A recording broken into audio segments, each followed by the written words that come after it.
Every stylish guy knows what takes an outfit from good to great is the attention to detail. And nothing completes a look like the right belt. You know what ruins a great outfit fast? A worn out belt that doesn't fit right. Most guys are still rocking belts with stretched out holes that either pinch your waist or sag and throw off the whole look.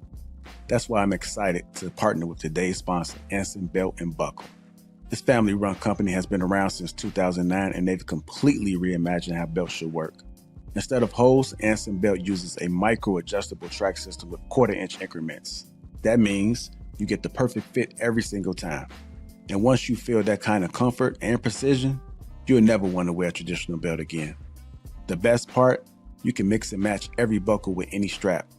One box set gives you 9 different belt combos, so you'll get to maximize versatility with way less clutter in your closet.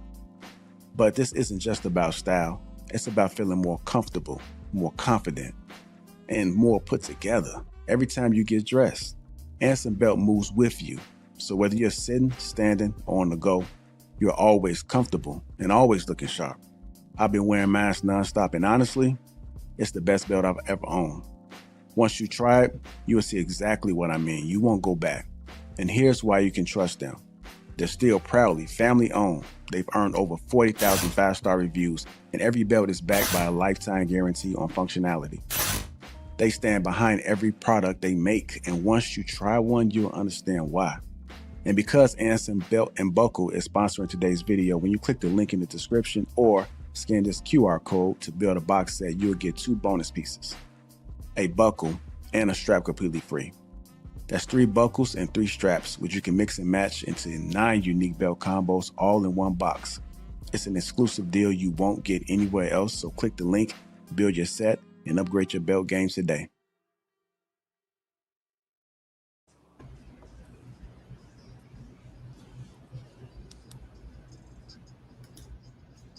It's go time.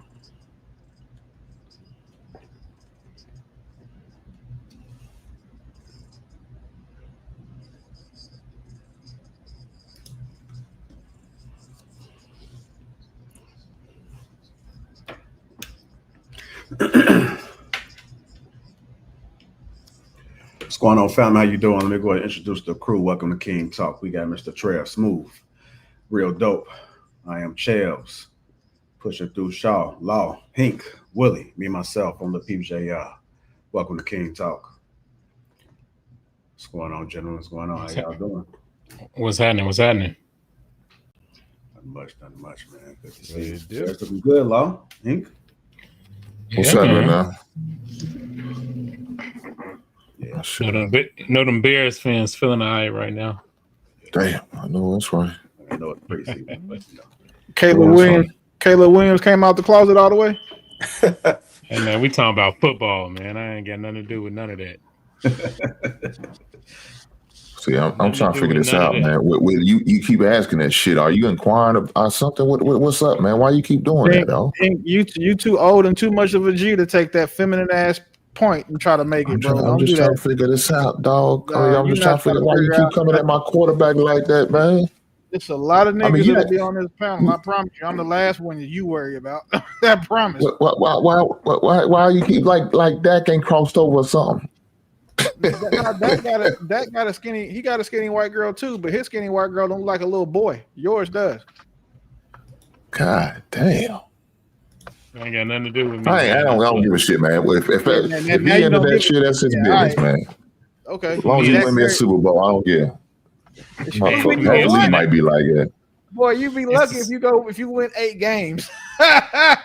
Talking about a Super Bowl. Man, I got some money on it. I'm sick of this shit. We ain't got to keep talking. We can put some money on this. You barking up the right tree now. Y'all want to take a bet against the Eagles or what? Who want to bet against the Eagles? Man, ain't nobody bet against the fucking Eagles. Y'all probably the first best team in the NFL right now. Well, I ain't never seen so many goddamn Philadelphia fans in my goddamn life no more, man. I remember. Y'all see where I live, right? Y'all see where I live. This is what I would get if I only got local. Man, you live in Pittsburgh. Man,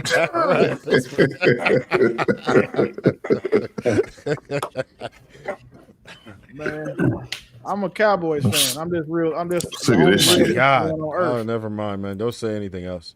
Yeah, well, now I'm a realistic Cowboys fan. I just said y'all probably the best team in the league.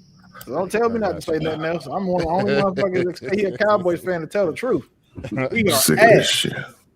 Our time's coming. That's all I'm gonna say. Our time is coming. Yeah, because y'all more ass than we are for sure. But I mean, well, I know one thing. We're gonna get eight plus games.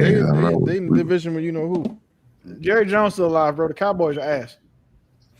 I know that. We're gonna put some money on this. I know that. Lung cancer. I was like, oh, he might be out of there. And then somehow he beat it. Damn, he wishing death on him, man. Could be the That's Giants, crazy. man. Just be happy you ain't the Giants.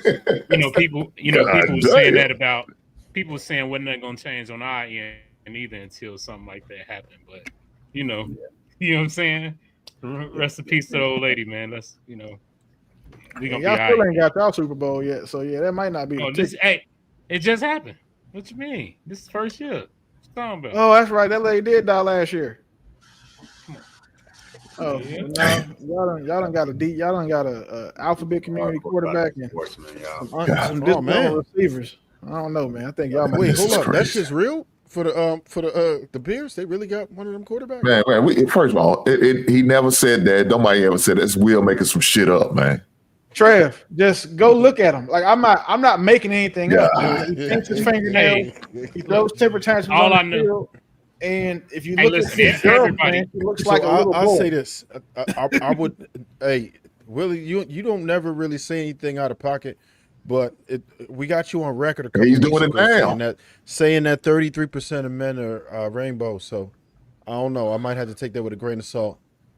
That's cool. Well, what? You said, hold on. What did you say? I said 33% of niggas have either sucked dick or are about to. That's what I said. God damn, man. What the hell is going on? What internet are y'all on? Like, how are y'all not coming to the same conclusion? My algorithm don't play like that.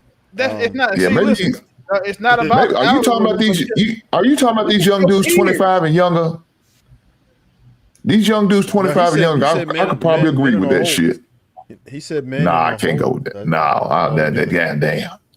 Man, check these panels. You doing too much, Will. This is probably the safest panel on the internet right now.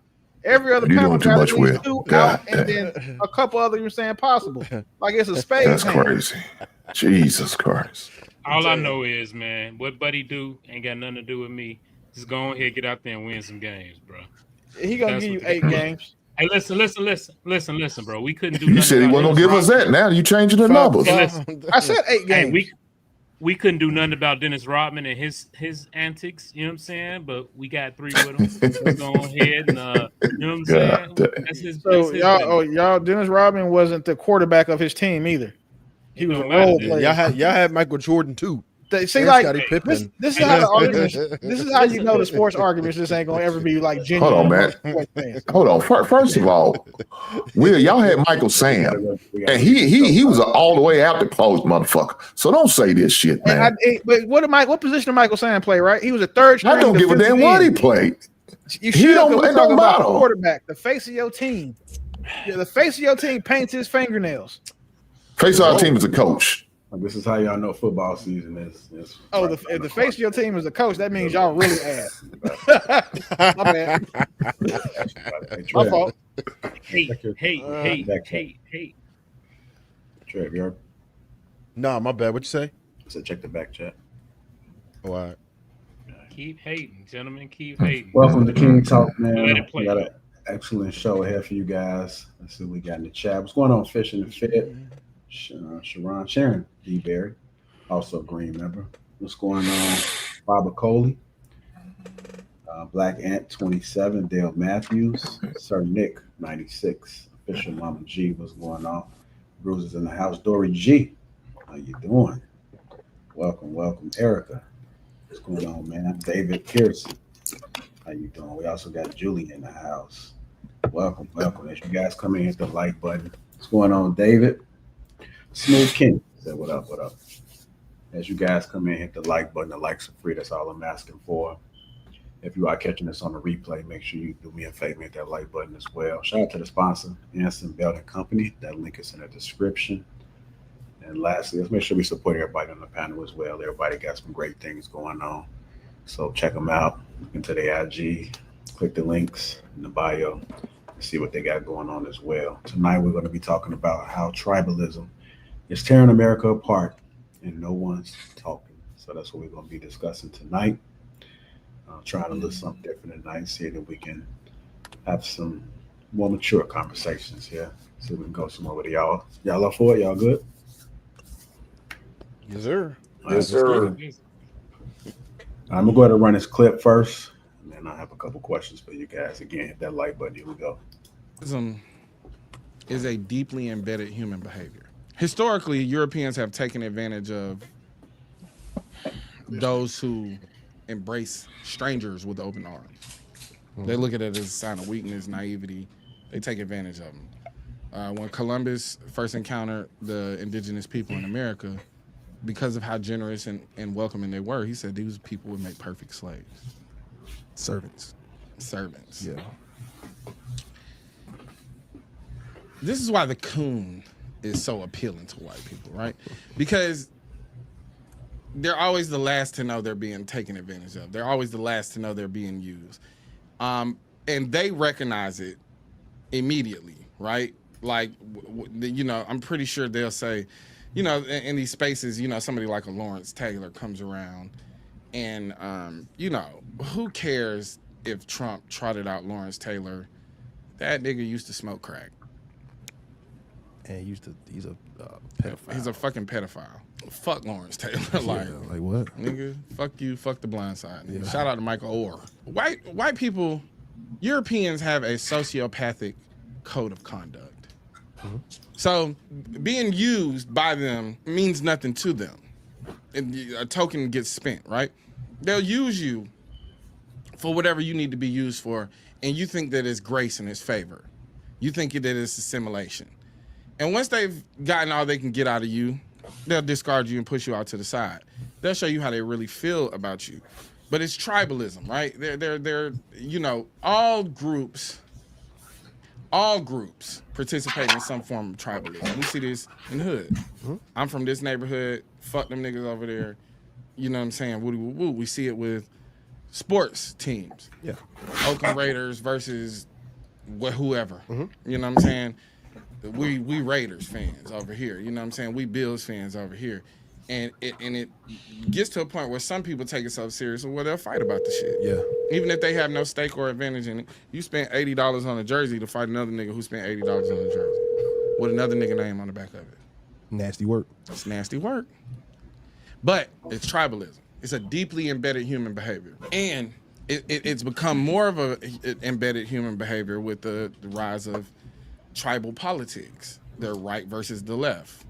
I am personally, my take on politics has always been it's two wings to one bird, it's two sides to a dirty coin, all of these different things. So I criticize government. I criticize the left a lot because the left the left is typically the more progressive party, the party for people, things like that. At least that's how they prop themselves up to be. Anywhere where white people are in the space, there's racism. So I address it because that binary way of thinking is the way that most people think. So I can't come with my singular mindset of it's one big government and we shouldn't trust none of them. It should be dismantled because people don't want to hear that. People are tribal. They're tribal about the red versus the blue. Gangbanging, extremely tribal behavior. We're from this neighborhood, you know what I'm saying? Fuck them niggas over there. Really, really, really, in a real way. Mm-hmm. And the necessity for having a tribe historically makes sense. And you see it online all the time when people hear the way I talk and they see the others that agree with them, what they say, I found my tribe. Found my tribe. We want to belong to a group. You know, this is a deeply embedded human behavior that we can't do away with. But our tribalism is going to have to evolve into a moral standing. Not an ideology, a moral standing about what we want for the people around us and what we want for the country that we live in. All right. Everybody understood it? Dig it. Okay. Question I have for you guys is, Do black men need tribes, or are tribes holding us back? Uh, I don't think it's just a black thing. Kind of like what Buddy was saying. It's not. It's not a black or white thing. It's a human thing. Tribalism is something that humans adopted just by nature, right? You know what I'm saying? That is your tribe, your people. It's been going back since the beginning of time. That's just how things are. You know what I mean? I couldn't say it's holding us back. If anything, it would help if we would connect our tribes, since Black Americans actually have been separated from their true tribes. It's kind of hard to find our way back to those tribes. So we just kind of pick and choose what we want to ride with and what we want to, be a part of. So I think if we were able to uh, come together a bit more and create a larger tribe and be closer to one, I think we'd be in a lot better situation than we are now. All right. Go ahead, Charles. What do you think? Do black men need tribes, or are tribes holding us back?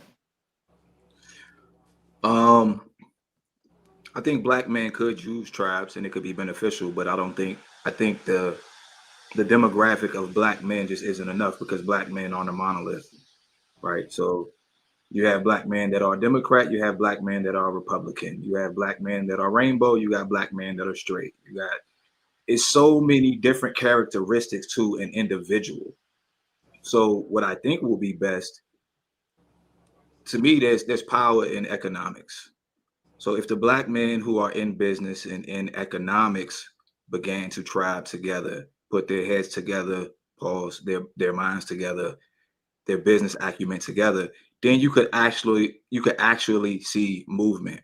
The idea that we should just get all black men together as a tribe, that's not a good idea. You need like-minded black men to begin to tribe together in the different aspects that they're all good at. And then once all of those factions are set, then you could actually form Voltron and actually have some actual movement. But just one big black tribe, that ain't gonna work. Okay. Go ahead, Push. What do you think? Yeah, I mean, I agree with what Chill just said. In regards to this panel itself, would be a tribe. It brings forth thought-provoking conversations that hopefully would lead to some type of change, depending on the subject matter and the topic. And I don't, I don't think there's anything wrong with the tribe unless the direction and the underlying purpose of that tribe is not impacting, in this regard, the black men and furthering along the cause for that group. So I think that we do need them because we are not a monolith. So it allows us to have varying degrees of understanding of whatever the topic may be, and then make decisions or not make decisions. But it gives us a different perspective if we are along with like-minded men.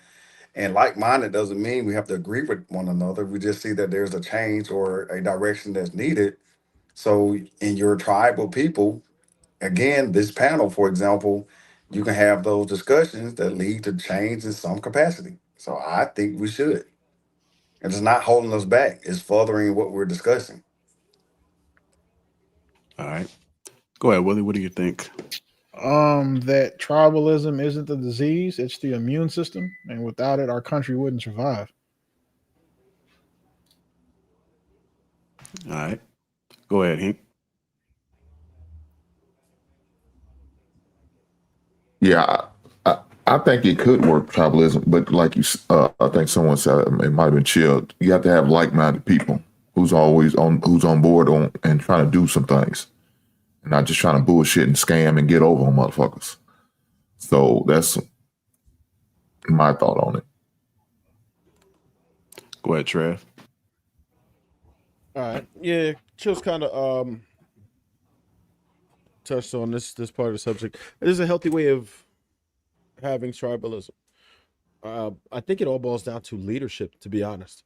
We've seen it to where it's worked for us as black people, where people were be able to get behind a movement and it worked. Unfortunately, it took great adversity for us to get to that point.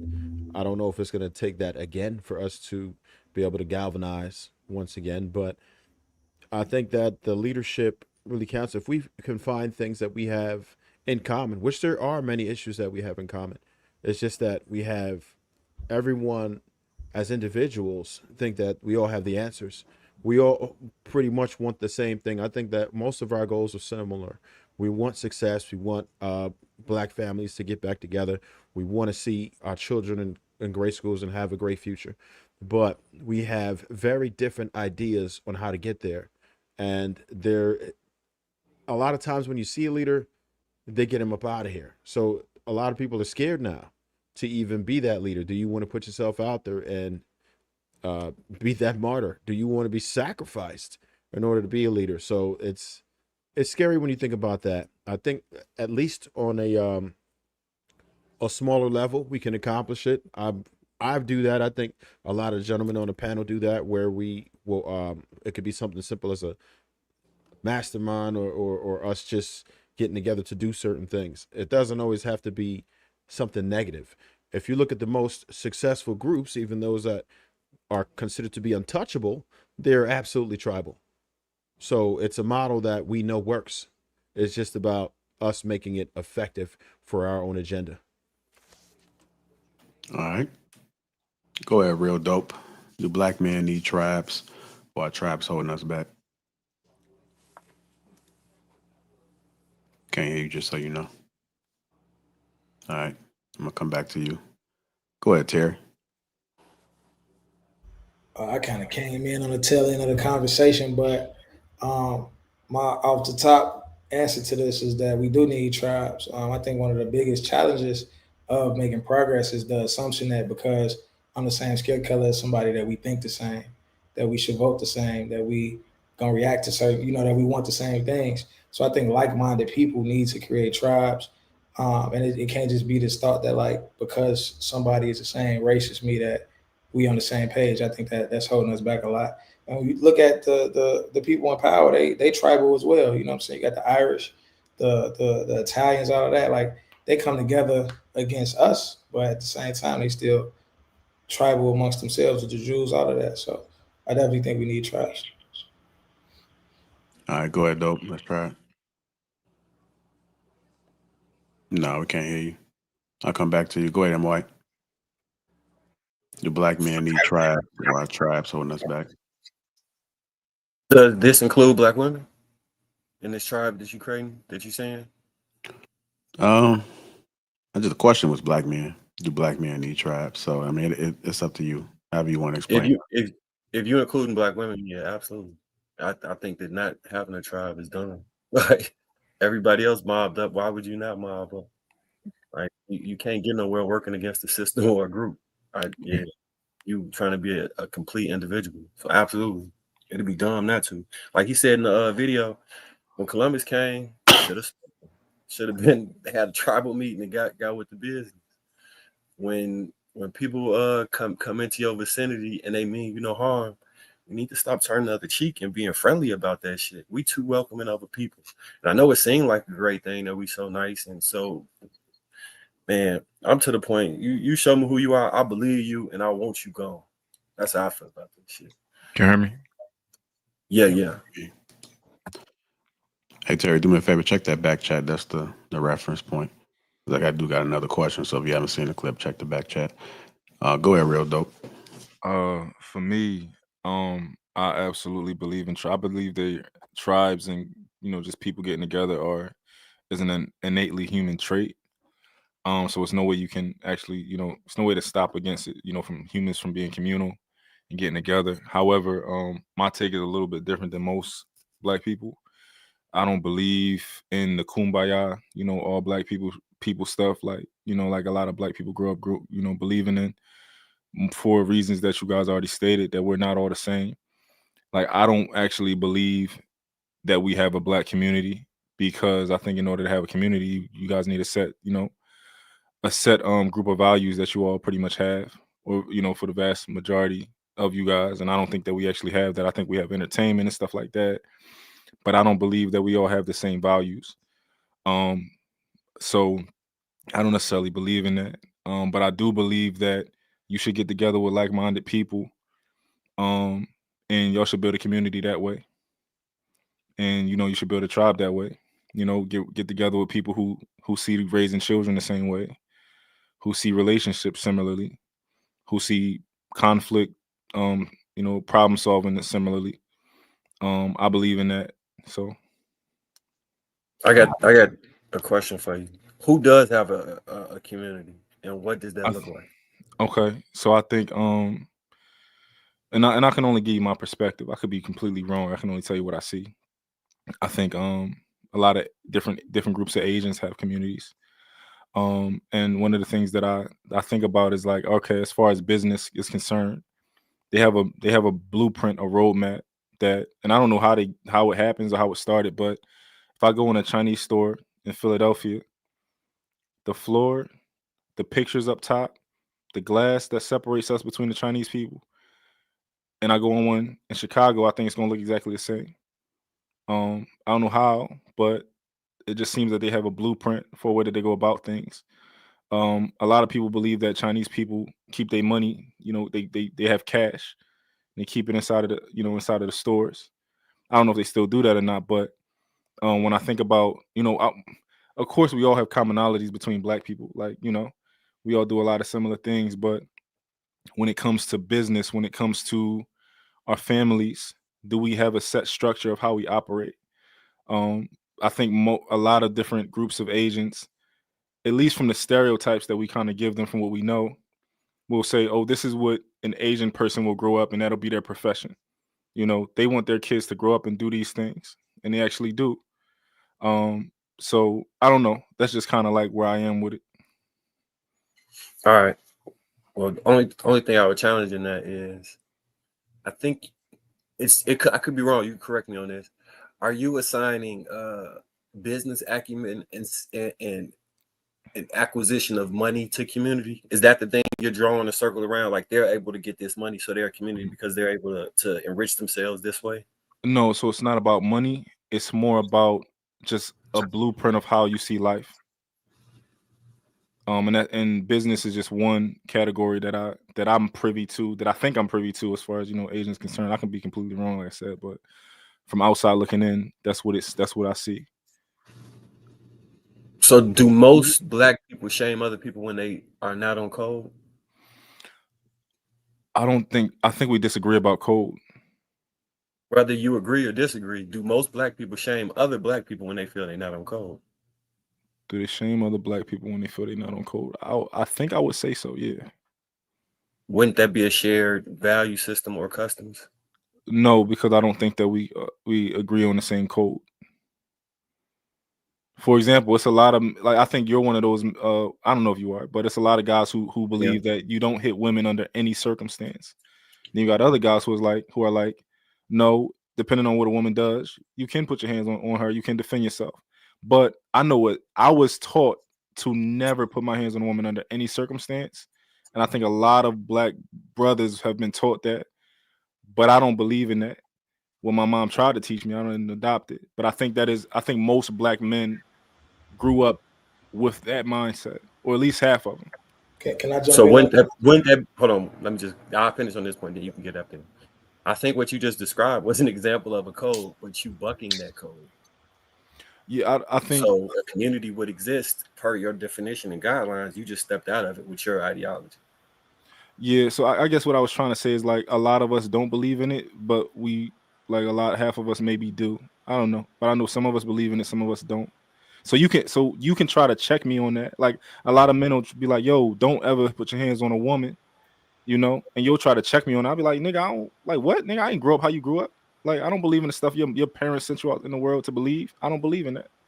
But you did say you did grow up how I grew up. If your mom tried to tell you that, yeah, you decided my mom not told to me do that it. shit. But she's a woman, and yeah. But I think a lot of women teach their kids that. A lot of women teach their kids that. What did like your pops say about that? Like, what was his stance on it? My dad told me a girl hit me in school, and I told him when I got home. He said, "Yo, if anybody puts their hands on you, fuck them up. Don't tell your mom, or yeah, he was like, don't tell your mom. Anybody put their hands on you, fuck them up. I don't care if it's a girl or not." If we took that hold on. example, I know Terry was trying to get in there first. I agree with bro, real dope, man. When he said that, talking about like the Black community, saying we're not a community, I think about how much we argue over who's supposed to pay bills in the household. We argue over whether we should be married or not. We argue over whether somebody should be a stepfather or not. These are things that in other communities, like a Pakistani community, that there's no debate about this shit. Like it's a code, like universally, and it's do people step outside of that? Yeah, but in a black community, this is like debated like evenly almost. Like you walk in a barbershop or even just amongst a group of guys like this shit might be 50-50 over something simple as like how a man's supposed to run a household versus in other communities that's not the case.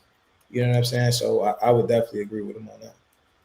Yeah, So I think Terry, to piggyback off what Terry's saying with that, Joe, I think that also comes from being able to come from a place that has those core values, right?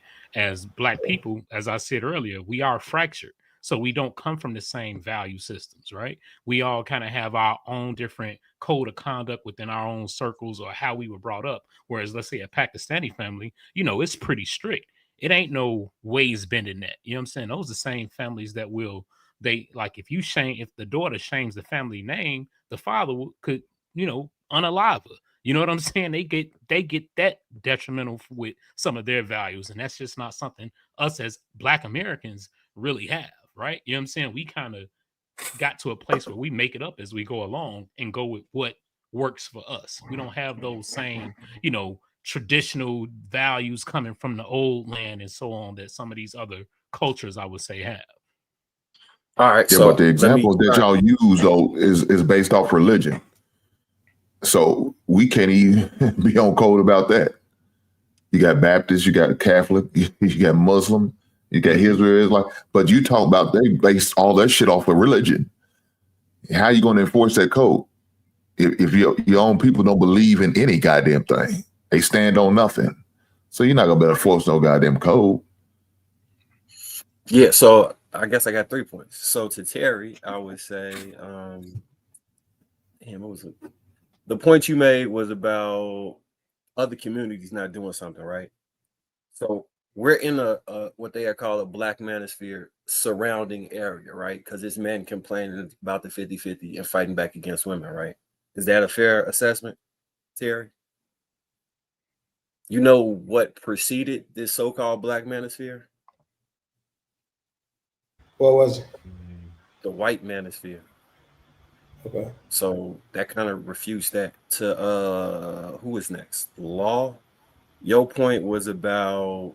Wait, how do we refute it? I was talking about Pakistan. Because you said, no, I'm saying you say other communities don't, and I'm saying that's a prime example of another community doing the same thing. And the Pakistani men that moved to America are not happy with the way things are going in regards to their women. It's not a communal code issue when it comes to that. It's a freedom issue. Women come here and become freer and don't have to fall into certain archetypes of what's acceptable culturally, and then they rebel against their people. First and second generation people tend to fall more closely aligned into what the so-called non-existent Black community does than they did with the previous place they were at. That's why you'll get a gang of them as fresh and fit followers in the comments going in angry at women. Most of the men who are extremely happy and have the wives and doing what they doing in Pakistan won't really be in the chat attacking young teenage to 26-year-old women. It won't really excite them. It's nothing there for them. Yeah, like a lot of us get confused.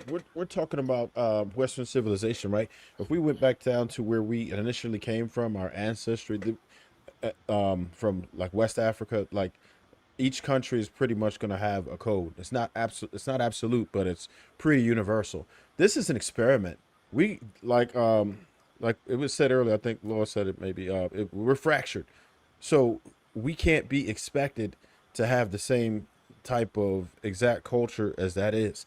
And to Marcus's point, any culture that wound up over here, Asian, white, whatever, they on bullshit too.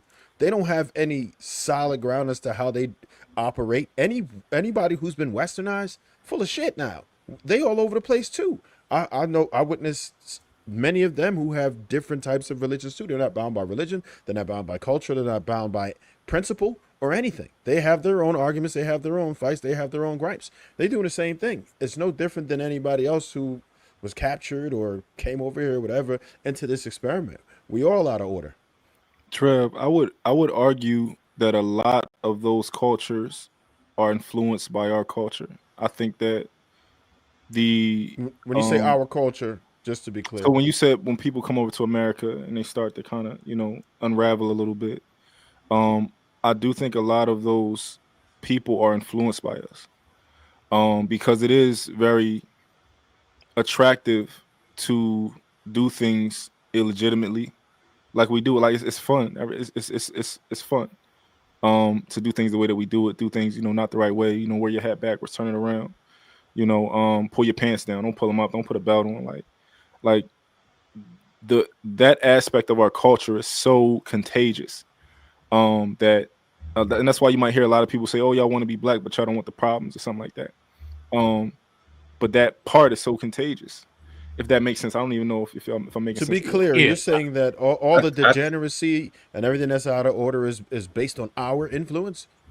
Is that what you're saying? I would never say all of it, but I do feel like I was just saying it because you didn't mention anything else. Influence. You didn't mention anything else. You only mentioned our influence, like as a black people. Right. So we are negatively impacting all the other cultures, and we're responsible for it. And then the thing we're doing is turning our hats around and pulling our pants lower. So that's your example. Well, that was an example of illegitimacy that we kind of like create, that we love. Like when I was in school, when I went to a city school, we used to all sit in the back of the class, and the Asian kids was in the front of the class. I mean, my teacher tried to get me to come up. He said, "Yo, you smart, come up to the front of the class. You don't need to be back there." But I noticed that the doing what we weren't supposed to do was extremely fun, because I went to a night school before. It was boring. It wasn't fun. When I went to a city school, it was a party. So I don't know. That's just my perspective. But y'all got to remember, that's the American way, bro. Like America was built because people wanted to, for lack of a better term, be outlaws, right? People wanted to do things their own way. We came over here to do things our way. The whole freedom thing is so you could do what the fuck you want. But like he said, it's an experiment, right? You know what I'm saying? We all part of this experiment, and in the way that we've gotten to how we've gotten is by doing things our way. However the hell we want to do it. You don't have to follow these certain rules. You get a chance to vote. Your voice means something, and so on and so forth. So I mean, it's kind of in our DNA here. That's what this country was built on. I got another question I want to pose to the panel. Is being loyal to the culture always a good thing? Is being loyal to the culture always a good thing? Go ahead, Willie. No, because a lot of the stuff our culture is based off is bullshit and degeneracy. So those are going to be the instances where it doesn't make sense to stay loyal to the culture. Like when a lot of people, we say things like, "Oh, you talk like a white boy because you're somebody's articulate or well spoken," or part of black culture is being extra performative and ratchet in public. And like a lot of the times we champion those things. We look at the music we listen to on both male and female sides. So staying loyal to the culture in its entirety, no. But there's also just objectively good pieces of our culture. Like our rich history, you're saying our familial structures, aside from the negative shit that somebody want to argue. I'm saying our resilience, our strength, our inherent sense of community amongst people who look like us. The way that if we're all in the same room and we're the only black man in the room, we tend to gravitate towards each other. The way that we find comfort in people who look like us or who are familiar with us and have same shared backgrounds and experiences, those things are great. But a lot of our culture is just based in bullshit, and that's the part that I wouldn't say we should stay loyal to. All right. Anybody else want to add on this? Being loyal to the culture always a good thing. And Mike gonna have a field day with us today. The issue is the always. by the end of this, y'all all gonna look like y'all cool. I'm gonna make everybody look like a cool. Anybody fighting against me, I just want to be clear. You're fighting to say black people ain't nothing and that everybody else is better. And I'm taking the stance that black people are incredible. So any direct composition to me, that's how I'm framing every conversation moving forward. Just so you know. And right, you already know where I stand. Go ahead, Charles. The issue is just with the always. That's all it comes down to. Right, every culture has its positives and negatives, and it's difficult to ask someone to always be in lockstep with something that isn't always good. But I wanted to add to, before we skip to that question, when y'all were discussing it before, this is like a typical conversation of individualism versus collectivism. And as difficult as it is in America, having the freedom built upon individualism allows those who want collectivism to establish their own collectivism. You see what I'm saying? So if we genuinely want to form the tribes that we want to form, nobody else is going to do it for us. You have the freedom to form those tribes. And then not every tribe is at war with every other tribe. So you can have your tribe. I can have my tribe. M. White can have his tribe. And we could trade pigs for corn or whatever it is that we want to do. If you have forced collectivism, then there is no room for the individualism. So while America is, and y'all said it really great, it's the biggest human experiment to ever exist. The fact that the freedom is there to link with and connect with whoever it is you want to, nobody's stopping us from doing that. Nobody stopped any of the people on the panel from getting on the panel tonight. So we could discuss whatever we want. Nobody's going to stop us. So it's on us. It's just a matter of what do we want? There's guidelines as to what we can discuss on this panel. So we are being stopped from discussing several things based on the platform this panel is hosted on.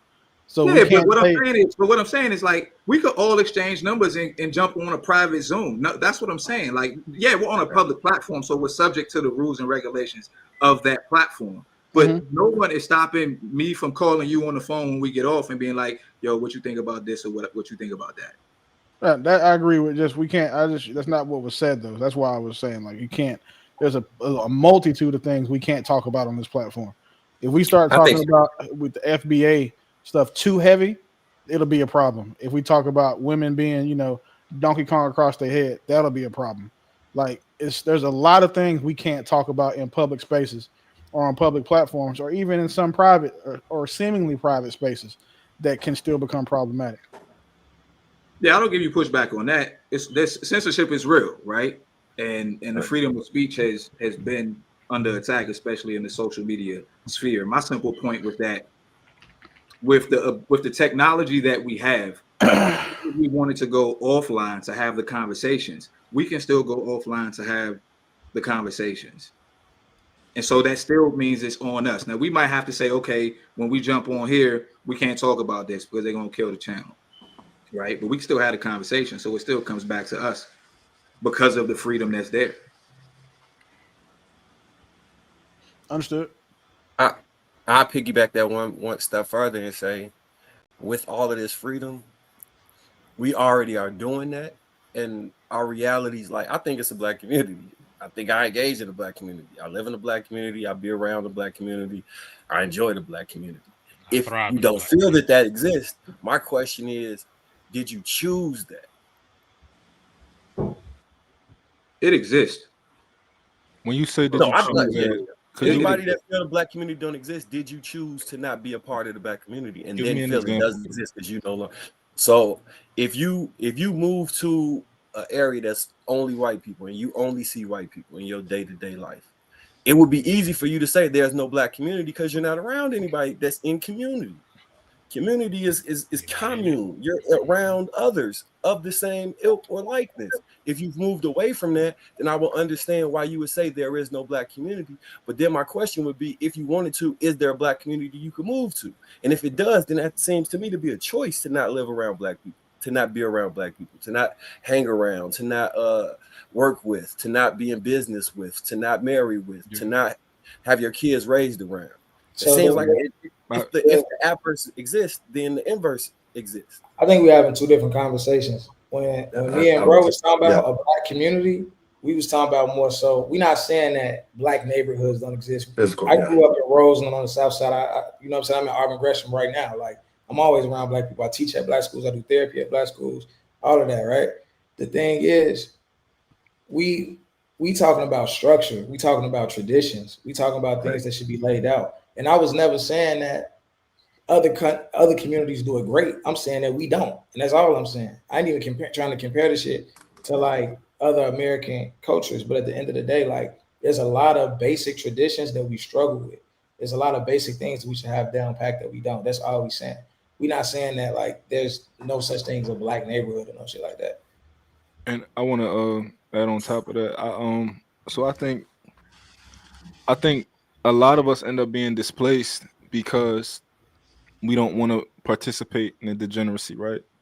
I know I'm not want to call people names and shit like that, right? But what troubles me is if I might see a comment of somebody acting crazy, and I'll go into the comments, and I'm the only one who's like, "Yo, we can do better than this." Everybody else is like, "Yo, I love being black. I just love my people. I just like they, that's what I see." And if I do have a comment like that, I'm pushed out of the community. I'm called a coon. I'm called these other words, So it's not that a lot of people don't want to be a part of the community. It's that we're pushed out a lot of times because we have these opinions and we don't like the degeneracy of certain things. What do you say? What do you say about that? I say y'all should not. I say y'all people who I say people who have adverse opinions should not be pushed out of the community whatsoever. I think they are more needed than not, because that's the balance of perspective that's needed in order to ensure you get a full package. Because I think that you could view things from one way and you could be all the way right on that, but there's still nuance in life, and the other side provides the nuance, and that's for both aspects of that, right? I know what you're talking about when you say we would be champion some for lack of a better word, F stuff, right? A lot of that's rooted in rebellion, and we cheer for our people when we see what looks like a rebellion. There's a specific reason our community does that. That would be my response. Yeah, and also another thing is our women is out of control. Like a lot of them is. I'm not in real life. I don't know. I don't deal with that in real life. On the internet, like because that at a certain point, the internet becomes a part of real life, and I think the further that we get and the further that we progress with technology and in the world, the internet will be like, I think Instagram is almost commonplace to have for everybody at this point. But before it was like, you got an Instagram, maybe no, maybe so. I think everybody at this point is on some sort of social media. So you're running in, and a lot of the conversations that you're having with your own people are online, because I'm not from Chicago. The only way I talk to Chicago people is online and, talking to you guys and stuff like that. So that's the only way that I get this information. So I'm just saying, like, a lot of times when you running, that's one example of our communities. Like, our women in our community they going wild. They running their mouth. They saying whatever they want to us. Is that's one of my gripes. I honestly think that the internet like kind of over like blows up the degeneracy of our culture. I don't even think that the shit is wild in real life. To be honest, 1,000%, yeah. In Chicago, bro, I do business with all black people. I party with all black people. I go to the beach, Oak Street Beach, Whispers, all that. It's all black young professionals. It's fucking 1,000 people outside. I could go to 63rd and it'd be crazy outside. You know what I'm saying? But it's not like the portion of black people that's not on bullshit is just like a minimal amount. Like it's damn near like I don't know. I can't say what the real stats are, but from what I see, it's like the degenerate shit is damn near the minority. From what I see, the super minority. Absolutely. But I think it's part of it is because where y'all from. Like I know in Philadelphia, the amount of black neighborhoods that I can tell you to go to that I know you're going to be safe, it might be one or two that I can be like, yo, go there, you don't got to worry about nothing. But it don't take the majority of people in the neighborhood to be degenerate for the neighborhood to not be safe. It could be 5 crazy niggas in this neighborhood, and you just can't come around here. So even a bad neighborhood don't mean it's majority bad people. You get what I'm saying? Yeah, I agree with that. Yeah, and not only that, like, so me and Terry live in completely different sides of the city, right? We've been rocking probably a couple years now, right? It was a minute ago since we met. You know what I'm saying? And like we both in these same spaces in different sides of the city, different parts of the city, and we always run into each other at events or whatever the case may be. And it's all love. It's all black folks. We, you know what I'm saying? Like, and we push a certain type of narrative that's out there. we fathers, we taking care of our children. You know what I'm saying? Like it's a very different thing when I hear people talk down on the hood, and I'm like, yo, I'm always in the hood. You know what I'm saying? So like that's where I thrive. That's where my people are. You know what I'm saying? It's not something negative that I'm coming across. You know what I'm saying? If it's some like we tell people here all the time, if you run into some drama here, something happened in Chicago, it was probably something that them people had going on. You know what I'm saying? They was into that. Now of course you have bad shit happens anywhere. You know, it could be, something random, but for the most part, if you ain't in the shit, you ain't gonna have to worry about shit. You know what I'm saying? Unless you doing something stupid. You know what I'm saying? See, I wouldn't say that in Philly. We saying that you guys are saying you don't run into this stuff because you guys also don't seek it out. And just because you guys have the anecdotal experiences of being able to go around and be around positive, upstanding Black people on a majority basis, it's because those are the spaces you guys seek out. It doesn't mean that there's not a lot of, you know what I'm saying? I say Black people and niggas. There are a lot of niggas out here. Like just when happens and when you get them in mass, they just tend to ruin shit. Look at Carnival Cruises, for example. That whole company had to make a string of policies just for niggas nigging on their ships. But now if you go to Royal Caribbean, you won't see that. So that's where you'll see Black people there. And you guys being from Chicago saying, Chicago is not crazy. It's kind of wild to me, just giving them saying what the crime rate is up there. And then it's 788,000 Black people in Chicago. Right. So if 30 people got shot, well, no one should get shot. But if 30 people got shot out of 788,000, the statistic that is so minimal. If we were talking about we had a 788,000 married family child relationship and only 30 people did not get married, we would not be sitting here acting like we the worst married community. We set a record at that point. Now, I'm not trying to minimize violence. I don't want to do that. But that's not the assertion that I'm making. But the assertion is crime is high in Chicago. If you want to say who's the worst, we say St. Louis is the worst to be as far as murder rate goes. But unfortunately, Chicago does have a high murder rate, and it's higher than the national average. So when people see that, it's understandable they're going to think that it's a bad area. But the neighborhood I'm from has a significantly higher murder rate than the rest of my city does. But I also know that there are places in my neighborhood that are fine for you to go to. Like, so I agree with what you're saying, but we can't say that. I don't want to minimize like the degeneracy in our community as if it's trivial or it's insignificant, because it's not. It's very significant. I won't say the majority though. I'll never say that, but I would say it's a 60-40, 70-30 split in the favor of saying of Black people. Obviously, 70% Black people, 30% niggas.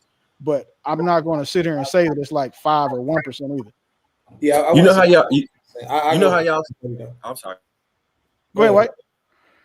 I was saying, one of you niggas go. I got a question. No, hold on. Let Terry get get their points off. No, and White, go ahead, bro. No, I was gonna say, y'all call me. Sometimes my memory not that good. Take your time, I was gonna say that we were talking about the murder rate for Chicago versus earlier when y'all talked about somebody falling outside the social norms of the community. When something happened to them, it was a positive thing. I think what we were describing is social norms within the community, and when that gets violated, something negative happening. So it's no longer a positive thing when it's us. And I'll give you an example. If somebody gangbanging and end up shooting a child or something like that, and that community ends up getting rid of that person, that could be in that crime statistic. If somebody touch a child and they get smoked, that could be in that crime statistic. If we are physically, like most of us, especially in the city, be like, man, I'm not calling the police. I'm gonna go handle my own social justice. And I'm not advocating for that. I'm just asking, what's the difference between the social justice when it came to another community and them not liking what their daughter was doing? They got physical justice versus if we don't like when something is going on and we say, oh no, I'm gonna move you from doing that. No, I'm not making that assertion that they're the same, but to answer your question, it's the frequency in which those things happen. No one, when crime happens, no one says no one's going to go measure the statistic of why they did it, and they shouldn't, because like the stuff we're talking about, right? Say someone touching a child, so a father going to go get justice for someone touching his child is few and far in between. So if you guys say, just for example, for a round number, you guys have 1,000 murders that in a year, one of them was probably because that dad did something to a child. And the point is that like there's no way to prove otherwise. So as far as the stats go, the stats get called the stats. We don't care like if you're saying the guy who was shot the kid in the head was aiming at somebody else, he still shot the child in the head. So that murder goes on him. Like the why and you're saying all the nuance and details don't matter when it comes to statistics. But we're not having a solely statistics-based conversation. We're having a community-based conversation. So we have to represent it in totality, right? Mm-hmm. And we have a saying like, if you get killed with your eyes open, you probably deserved it. People probably heard that before, right? And that means that if something like Law was saying, unless you go around getting into it and getting into scenarios, it's a high likely chance that you will not find yourself in one of these scenarios, barring a Batman premiere and somebody come in the movie theater and start blowing at people. I don't find that to be true. At least not where I'm from. It's not true. Right. We talking about here. Yeah, That's what I'm saying. We talking about here. And one thing that I want people to also understand is Chicago don't even crack the top 10 in most violent cities, right? We got to stop letting them perpetuate that here, right? You know what I'm saying? Yeah, you hear about it because what they do is they sensationalize it because Chicago is a headline. Regardless of what it is, it's a headline.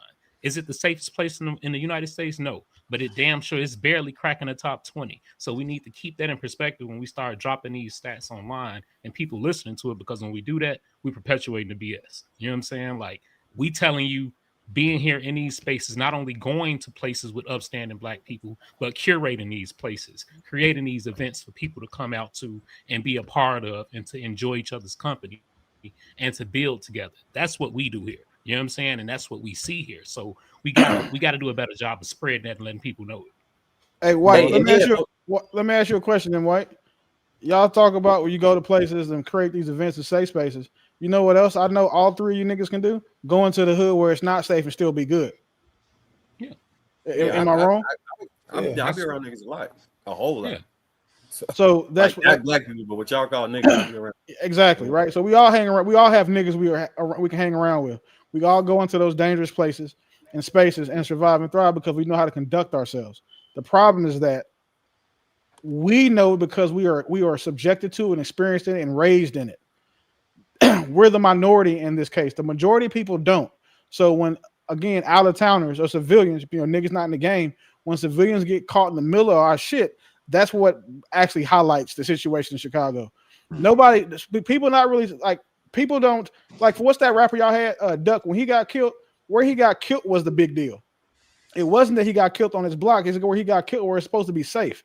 Like, that's what sensationalized it, because those types of things matter. And that's that's what we say. They're working for it. His eyes was open. Go ahead, White. No. To your point, he made a song called "Dead Bitches," right? Yeah, where he started rapping about everybody they killed and how they killed, and start doing little movements and teasing them and peeing on graves and all type of other stuff. Him getting killed, rest in peace, that brother. But that was in the cards. Is what we're saying. If you engaging in that type of behavior and then you mocking the people you hurt, the likelihood, and it do seem like some ratchet, nigga shit, but they went downtown, got him, and then left. They went down there terrorizing innocent civilians. They didn't hit a whole bunch of innocents. They went in, and because I don't want to frame it as if I'm pro them doing something to anybody. I'm just making the argument that if you involve yourself in hurting other people, it's a good chance that you may become a victim of that. Now, live by the sword, die by the sword. I got you. Yeah, and that was an example of that. They didn't go down there and start harassing people. Now, when people may, in general, try and paint Chicago to be just this wild, out of control place, they use two things: the isolated incidents of gang violence, and those can be circled into like 7 different neighborhoods that are maybe 3 blocks apiece where the real problems occur at. I go 5 blocks. Chicago got hundreds, 200 blocks this way, another 200 blocks that way. So in total, it's probably 6 blocks that's the real issue. And the other thing is teenagers. When teenagers go downtown and they take over and they get to twerking, but they're dancing, they're kids. That's the same thing that somebody who won the championship They people that be out there partying and doing. Now, should their parents stop them? Even worse. Absolutely. But does that mean that these kids is degenerates? We have no culture and we just bad people? No, them wild teenagers who need their parents to come sit down and tell them to get in the house. And I agree with y'all on that, because I'm not caping for no bad behavior. I'm saying we can't frame it as though we just terrible people. Everybody else is the good people. When they come in contact with us, they become bad people, and we to blame for everything in America, especially when we recently just came out of the largest human atrocity ever. Like, come on, bro. So one thing I want to make sure to clear from my point is that no one is saying last point, Willie, and then we got to switch. Go ahead. The majority of y'all are bad. They're just saying that there are a lot of niggas there that are bad. That's my point. It's not saying that the majority is, but there's a significant amount of people that are engaging in that bullshit you're talking about. That's all. That's what I'm highlighting. I'm not saying Chicago is a bad spot overall. I have, if it was, I wouldn't have the vested business interest that I do in the city. But at the same time, y'all have 673 murders per 100,000 people. That's high, bro.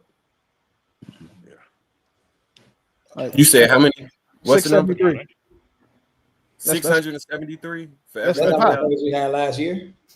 Yeah, that's actually pretty good, to be honest. 2.7 million people. No, right. So you said per 100,000? It's per 100,000. That's what it says. The summary table. So y'all are 673. The Nashville is 1,100. So, I mean, I guess Tennessee's way worse than y'all. So wait. But we had, how many murders did we have last year alone? I didn't look that up. I'm looking at violent crime, not just murders. So violent crimes happen at 673 out of 100,000 people. 673 of them are going to be a victim of violent crime. All right, we got to go ahead and transition, y'all. If you guys haven't already, man, hit that like button. The likes are low. All we asking for you just hit the like button. We're going to go ahead and move on to our next topic. I'm coming to the quiet folks. Push, Hink, Trev, Shells. I know you guys been kind of quiet, so I want to make sure you guys get y'all talk time in on this next one, where we're going to be discussing right-wing rage bait. Here's the context, and then we'll go ahead and get into it. When creators and companies are effective at using rage bait, right-wing creators and companies very effective at using rage bait because it's easy to be ignorant. It's the intellectual path of least resistance.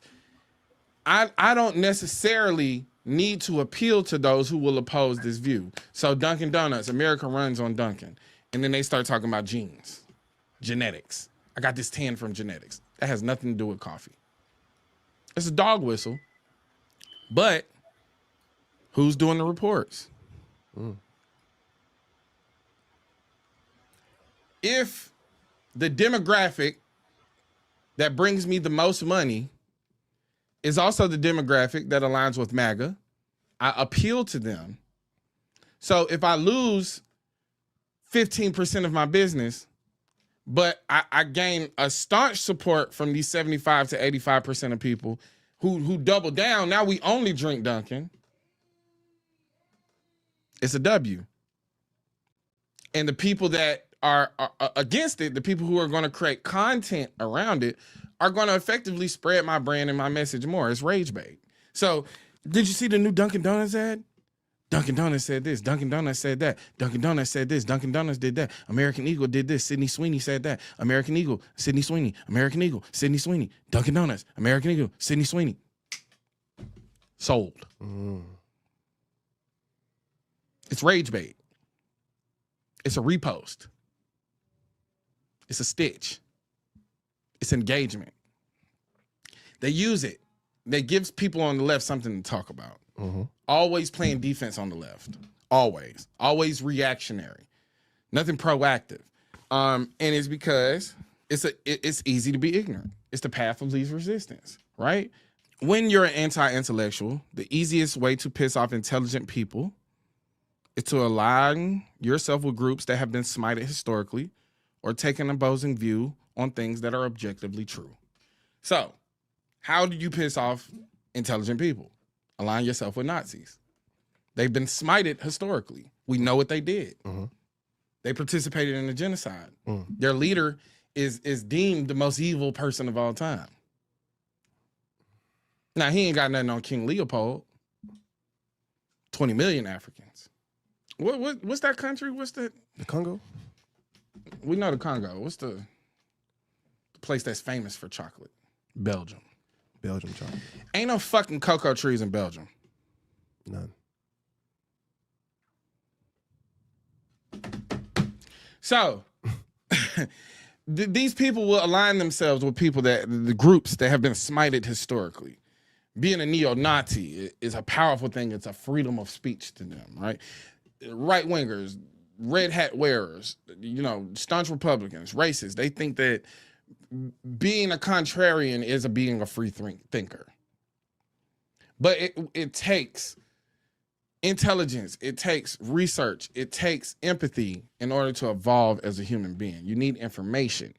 You need information that goes against whatever you currently think, or maybe what you was taught. But intellectual path of least resistance. It's very easy to be ignorant. It's very easy to align yourself with groups that have been spited historically, or to take an opposing view on things that are objectively true. You see this all the time. This is an easy way to piss off smart people. Take a fact and deny it as a fact. They say things like, I question the science. Nigga, do you understand what science is? Do you understand how many tests, how much research has to go into creating an objective fact? How many failed hypotheses into an objective fact? Astrophysicists have long said that there is no such thing as a retrograde. It doesn't spin backwards. It's just the angle that it takes and what the human eye can see, or will be seen through a telescope, will give the illusion of it spinning backwards, but it really doesn't make sense for anything to just start spinning backwards. Because if it did start spinning backwards, it would change the direction that it goes in. And then also, if something's going this way, it has to first slow down to start going in the opposite way. It just doesn't even make sense. But belief is a very powerful thing. Mm-hmm. All right, I'm going to go ahead and stop it there. The question I got for the panel is, do black people get used as pawns in rage bait politics? Anybody? Let's get to the quiet folks first who haven't spoken. We got Push, Trev, Jay.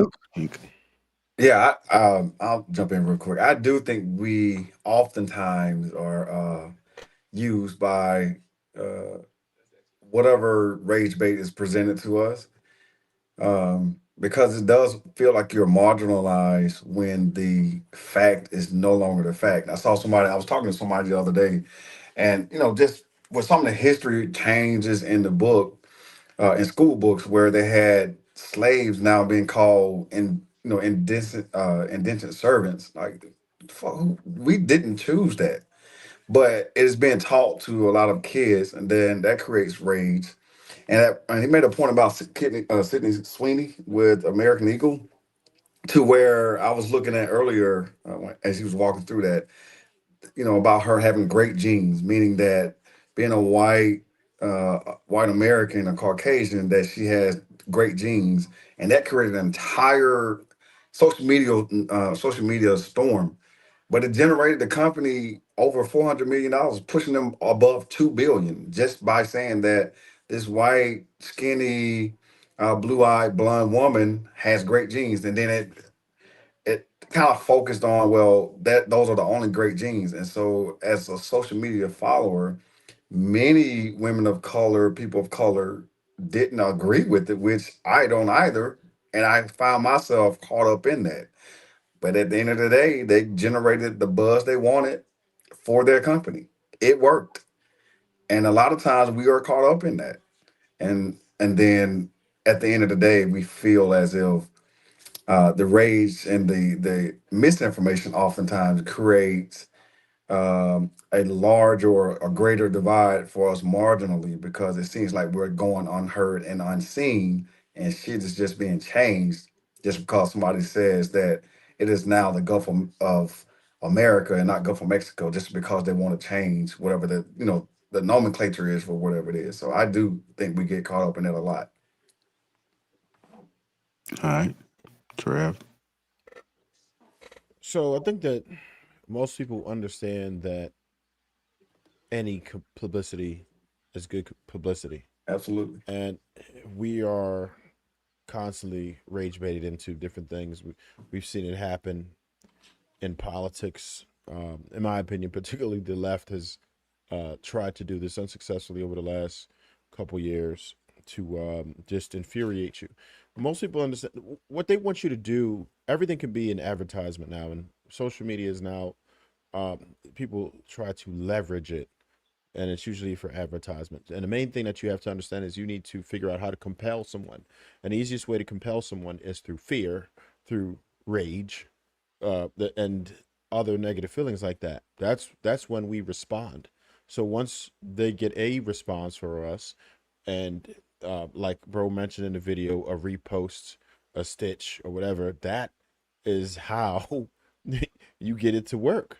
We know if a bunch of us get on bullshit right now and we start arguing and fighting with each other, what's probably going to happen is people who may not frequent the channel might just tune in for a second. It'll pass through somebody's feed. They see a ruckus going on, and guess what? They're going to be tuned in, and you know what? They're going to be compelled to share it. That's just human nature. Unfortunately, we've learned to love chaos, and people understand it. And now that we have all the information, the statistics, the data to show what it is that compels people, without a doubt, right? You can. It's hard to refute what it is that you're looking at. People are leveraging that to gain capital. So absolutely. Go ahead, Charles. Let me get the ink. Black people are the most important pawns in rage bait politics, right? The black vote almost always determines the winner of elections. One of the main reasons Trump won the last time is because he was able to get a nice little chunk of the black demographic. They know that when you learn sales and effective communication and all of that good stuff, whenever you want to persuade someone, you don't do it logically, you do it emotionally. You target someone's emotions. And you could watch the news, you could watch YouTubers, anything like that. Anytime there's a political topic that comes into play, whether it's abortion, gun control, war on drugs, anything, they always find a way to kind of caveat it to how this affects the black community. And of course, that gets everybody up in arms. But if you peep game, it ramps up the year right before an election year. Yes. It kind of dies down. Nobody cares. Nobody really cares what's happening in Chicago until it's election year, right? And then that's when the left is like, oh, we got to do something. And the right is like, look how bad Chicago is. Now, I've never been to Chicago. I can't speak on Chicago. That's why I was quiet most of that segment. It's not my place to say. But from the DC area, watching the news and keeping up with it, it's all manipulation so that people in power or people who are jockeying for power can use Black people's votes, Black people's fears, Black people's desires, Black people's history to continue getting what they want without ever really giving us anything that we want. So yeah, we are the pawns. Now, one more thing, because we're not reproducing at a high enough rate, it's possible in our lifetime our votes won't matter. There won't be a need to pander to us. They'll just be like, all right, cool, it's whatever. Y'all vote for whoever y'all want to vote for. We don't care. That's my thoughts. All right, go ahead, Brother Hink, and then we'll open it up to the panel. On enraging. There you go. Can you hear me? Yeah, you good. You just got a delay. Go ahead. Okay. Black people using it. Yeah, I believe they are. One of the things that they used was in the state of Florida, they was talking about taking out Black histories in their schools. I didn't give a shit if they did that. I didn't give a shit. Because in my opinion, Black history needs to be taught at home. It should be taught at schools. I shouldn't rely on these white folks to teach us our history. Your parents, your grandparents, and your great-grandparents should have been teaching you your own Black history. And whatever knowledge needs to be taught, it needs to be shared with through the elders in the neighborhood or in your community. Because they're going to spin it in a narrative that, it's not going to go our way. But that was one of the things that, we felt some type of way. Oh, what are they taking out? Okay, who cares? Who gives a shit? I should go to my grandmother and find out about Black history. Listen to her experience or my grandfather's experience, what he went through during that time. And whatever knowledge he has to share. And those who are more of a historian, find some Black people who's going to teach that to us and not rely on these white folks. I'll leave it there. All right, anybody could chime in, popcorn style.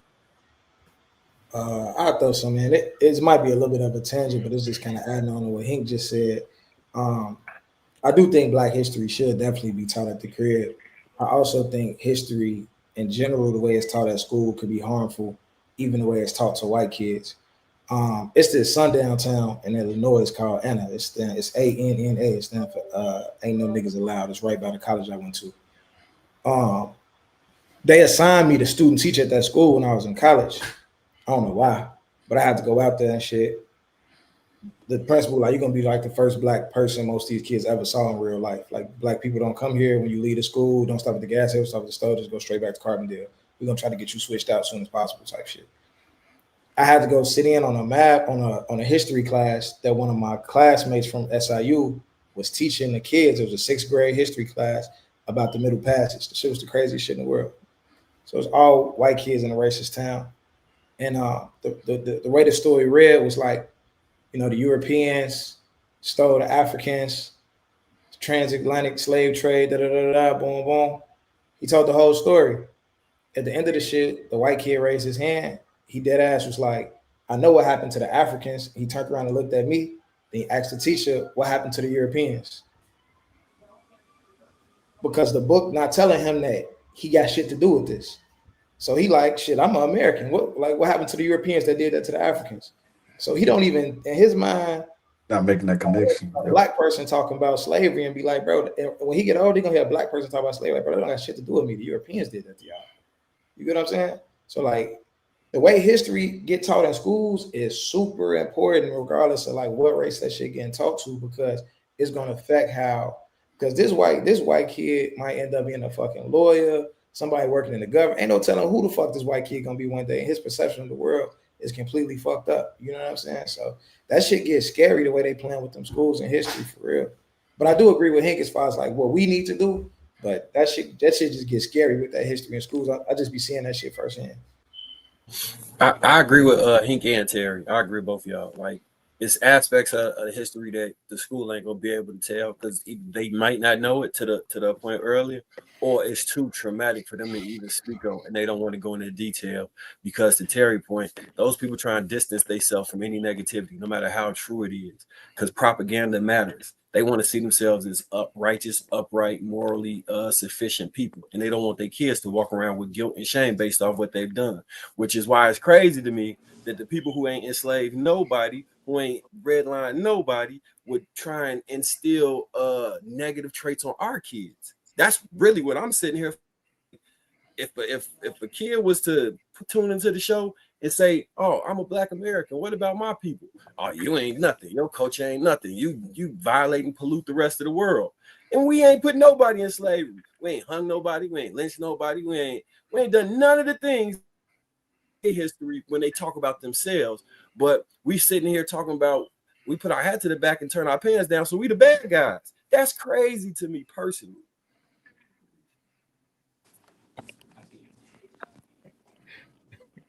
Facts. All right. Anybody else want to chime in on this? I think that Black people are always going to be the number one suckers for rage bait because we tend to be the most ignorant about the topics that we're upset about. We just get upset because something how it makes us feel. We don't like how it sounds. Like the jean campaign with Sydney Sweeney. It says she's got great jeans. It's a play on her being attractive. And then the blue jean company that's wearing it, but people still somehow took offense to that. Like, which is, again, it's easy to trigger people, a large group of people who are habitually trying to find a reason to be pissed off. And a lot of the people who fall for rage bait tend to also not be the most intelligent people, because intelligent folks see through shit like that and understand what it is for what it is, and then it doesn't move them. They're of the if it doesn't fly, let it apply, or if it doesn't apply, let it fly type shit. But when people see stuff like that and get triggered by it, or get triggered by other things, saying like, well, if a thumbnail says if he was white, he's white, so he only got 3 years for what a black man would have got 10 for. They don't even know what's in the video, but they're automatically pissed off by reading those words. So until we as a people are more intellectually sound and emotionally resilient, or just disconnected from things that don't necessarily affect us personally, it's never going to change. So I would say, I think that as a people, we are extremely immature. I mean, not immature, insecure. And I think that that's why a lot of these things get under our skin.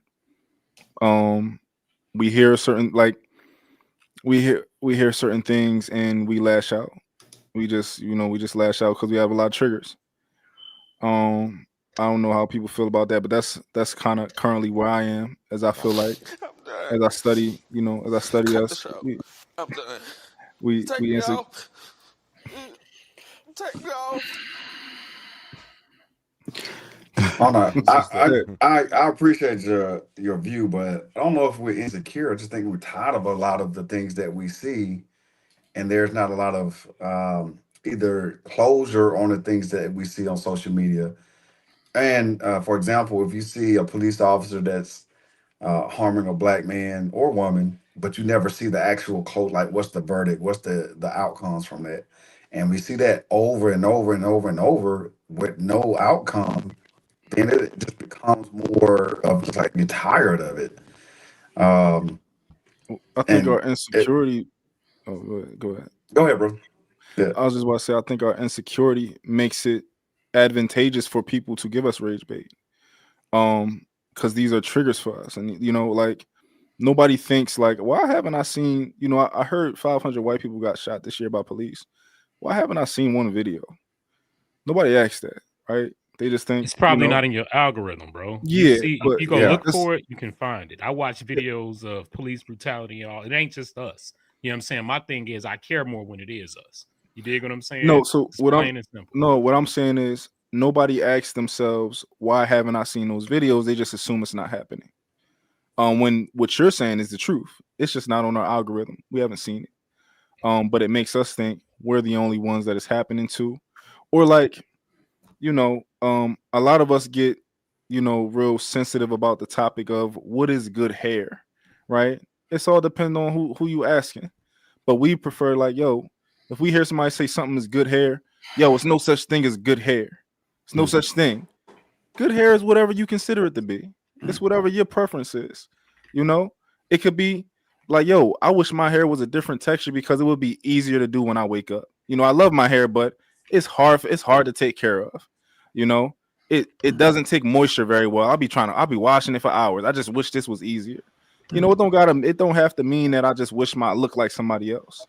Yeah, but oftentimes when using that example, when they speak to good hair, they're also they're speaking to what they consider to be good hair, but at the same time, disparaging those that they don't. So in regards to dark-skinned women, oftentimes are being disparaged by a man or woman saying, well, she's pretty because she's light-skinned, but then or she's pretty I and she's never heard dark. that in my life. I've heard it plenty of times. She's pretty because she light skinned. Just going No, I'm saying she's pretty as a dark skinned woman, whereas a woman who's light skinned is just pretty. They don't say she's pretty because she's light skinned, but for a dark skinned woman, she's pretty. Or for a heavyset, or for a BBW woman, she's pretty. Why she just can't be pretty as a woman? Because that's not the normal preference for that person that's saying it. And that goes back to good hair. The normal there's preference nothing. is There's nothing wrong with having that preference. The only people who complain about having a preference are people who don't qualify for it. Yeah, you don't have to. You can have a preference without having to put down the person that you don't prefer, or that. No, you're not putting. That's the thing. No one is putting you down. If I say, all right, so I don't like fat girls, right? But and if I'm like, okay, cool, Bo is cute for a fat girl. That's not like okay. I said for a fat girl because that was the qualifier. She's not the average size woman that I prefer. So I'm not putting her down. I'm characterizing her shape as being fat and then saying that she's still cute for being a fat girl. Does the adjective of fat have to be in there for her to be cute? That's definitely putting her down, bro. No. I was just about to say You're the saying you're adjective for cute being in fat spite of you doesn't not have being to a be black. there. Hold on. That's what you're saying, bro. No, what I'm saying is that even though you're not physically attractive, you're still cute. That's Exactly. a You compliment. can just say she's cute. That's a Not 'cause compliment. I say she's fat. That's That's putting not her a fucking fat girl. compliment. Can I give? I want to Maybe, give you an listen, example. maybe I'm just not sensitive, but this is what my point is this. How is it that, you know what I'm saying, okay, saying she's cute for a dark-skinned girl, right? Or you say like, or for example, if we use sports, Hink will be like, you know what, Willie, you cool for a Cowboys fan, right? Yeah, Because that's a Cowboys fans are typically, you know, unrealistic That's a about diss, sports. though. That's a It's diss. Let me ask Not you a this. diss. Let me ask you this. It's not a That's diss at that's all. the insecurity there. That's a the backhanded compliment. It's a No, backhanded that's what I'm saying. compliment. But like, I don't take it as a backhanded compliment because I understand that one, Cowboys fans aren't realistic. Two, we think we're the shit just because we Cowboys. Three, we think that we're America's team still. But I understand that. But as a Cowboys fan, I'm also realistic. You heard me say that Trev and his Eagles are probably the best team in the NFL right now. Most 99% of Cowboys fans won't say that. So Willie, if a white man came up to you and said, "Man, you're pretty intelligent for a black guy," Or you're articulate for a black man. Yeah. Yes. Absolutely. You take that as a compliment? Of course not. That's the same So thing. that's what It's you're not saying. the same thing because that's based It's on my the race same and not how I thing. look. What are we talking No. about? So saying you're pretty for a dark Are we skinned really girl. trying to? Are we is the really same trying to? That's the same thing. Your race You're is smart based on for how your you look, race bro. instead of someone saying you're cute for your size. Like, Bro, that's the same thing, big dog. Come on, man. I know Hold you on. said I it. want to give Y'all y'all an stand on that example. hill, Right? but I know you said it, big I dog. want to Come give y'all on, an man. example. and I like, wanna give y'all an listen, and I'm example. not even being funny right now. I'm just saying that to me, the white dude saying that, I'm saying he's probably, you know what I'm saying, getting swung on. You came to me and were like, you know what, man, you kind of articulate for a nigga from Texas. I don't take it. I take it different based on who said it. That's where it would come from. And what Right, I but want it's to do. still being said to, you know, depending on who said it, but it's still to you it's an insult, right? Because as a black man, you are articulate. No, it's an insult because the white guy based the fact that he's impressed with me being articulate on the fact that I'm black. Now take that same concept and hear a black woman. You tell a black woman that she's pretty because she's fat or because she's dark skinned. No one's saying she's pretty. She's not saying she's pretty because she's fat. We're saying I mean, that I'm she's sorry. pretty for a fat As a girl. dark skinned woman, you're pretty. As a fat woman, you are pretty.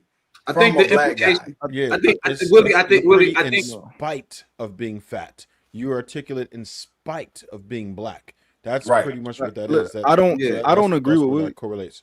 Okay, now I can see where Travis coming from, where he says like it's in spite of. I can see You that know, now. and I feel like in that situation with the example that y'all gave, right? A lot of us would get offended. I don't know if every situation we should get offended. I think that's not. It's a very possible that a lot of white people have never seen black people. All you see them on TV, right? Some people, depending on where you live at in this country, be like, "Yo, I thought from what I saw, you niggas rapped," and you know that's the situation where it's like, you know, no, a lot of us are actually intelligent. You know, a lot of us are very actually. We own this many patents. We invented this. That's a chance to educate somebody. You don't have to, but that's maybe that person just literally is ignorant, right? Or honestly, that's our culture. But if you go to China, they gonna say something like that to you, and it's not them being ignorant. It's like, yo, we just straightforward. Like, no, you black, can I touch your skin? It's being ignorant because they don't know. Because they don't know. Yeah. But there's a different. But I'm saying it's not necessarily being intentionally rude or malicious, right? Okay, that's different. And I want to give you an example. My mom does not like men with beards. She never did. Like my mom, she grew up with like the light skin, the barge, like the light. She like the light skinned guys with the, you know. My mom never liked men with beards. My mom one time she said, you know, you got a beard. You still handsome though, right? That to me that's a compliment. That's like, whoa, I got the beard, and you still think that I'm handsome, even though you never like men with beards and facial hair. That's like, an age thing. You know what I'm saying? Or a nigga who doesn't like vegan food and tries it, like, you know what, that was good, but he don't really eat vegan food. Niggas but the thing is, get put down on a daily basis for having beards, though. That's the difference, right? Like, ain't nobody putting niggas down. Like, not in our generation, at least, for having beards, right? But like going back to your example with the good hair, when you say like, oh, it's nothing wrong with somebody feeling like, I wish I had a different hair texture because it's hard to make my hair look. It's hard to deal with my hair. It's not really hard to deal with your hair. It's hard to make your hair fit the westernized model of beauty. You can deal with your hair very easily if you was making it look how it's supposed to look, but the way it's supposed to look is so down talked in American culture that you don't even want it to look that way. So you're trying to force it to look another way. You get what I'm saying? So that's the difference. Like that's why people get sensitive about different things, because the way you was born ain't good enough for Western civilization. That's the problem. Right. Yeah, so I think like sometimes it's okay for me, at least for me. Western civilization Everybody's ain't not good born enough with for everything, where you were right? born. Like what's a good body? What's a good height? What's good titties? Like, are these not real either? Like, are these, what's good skin?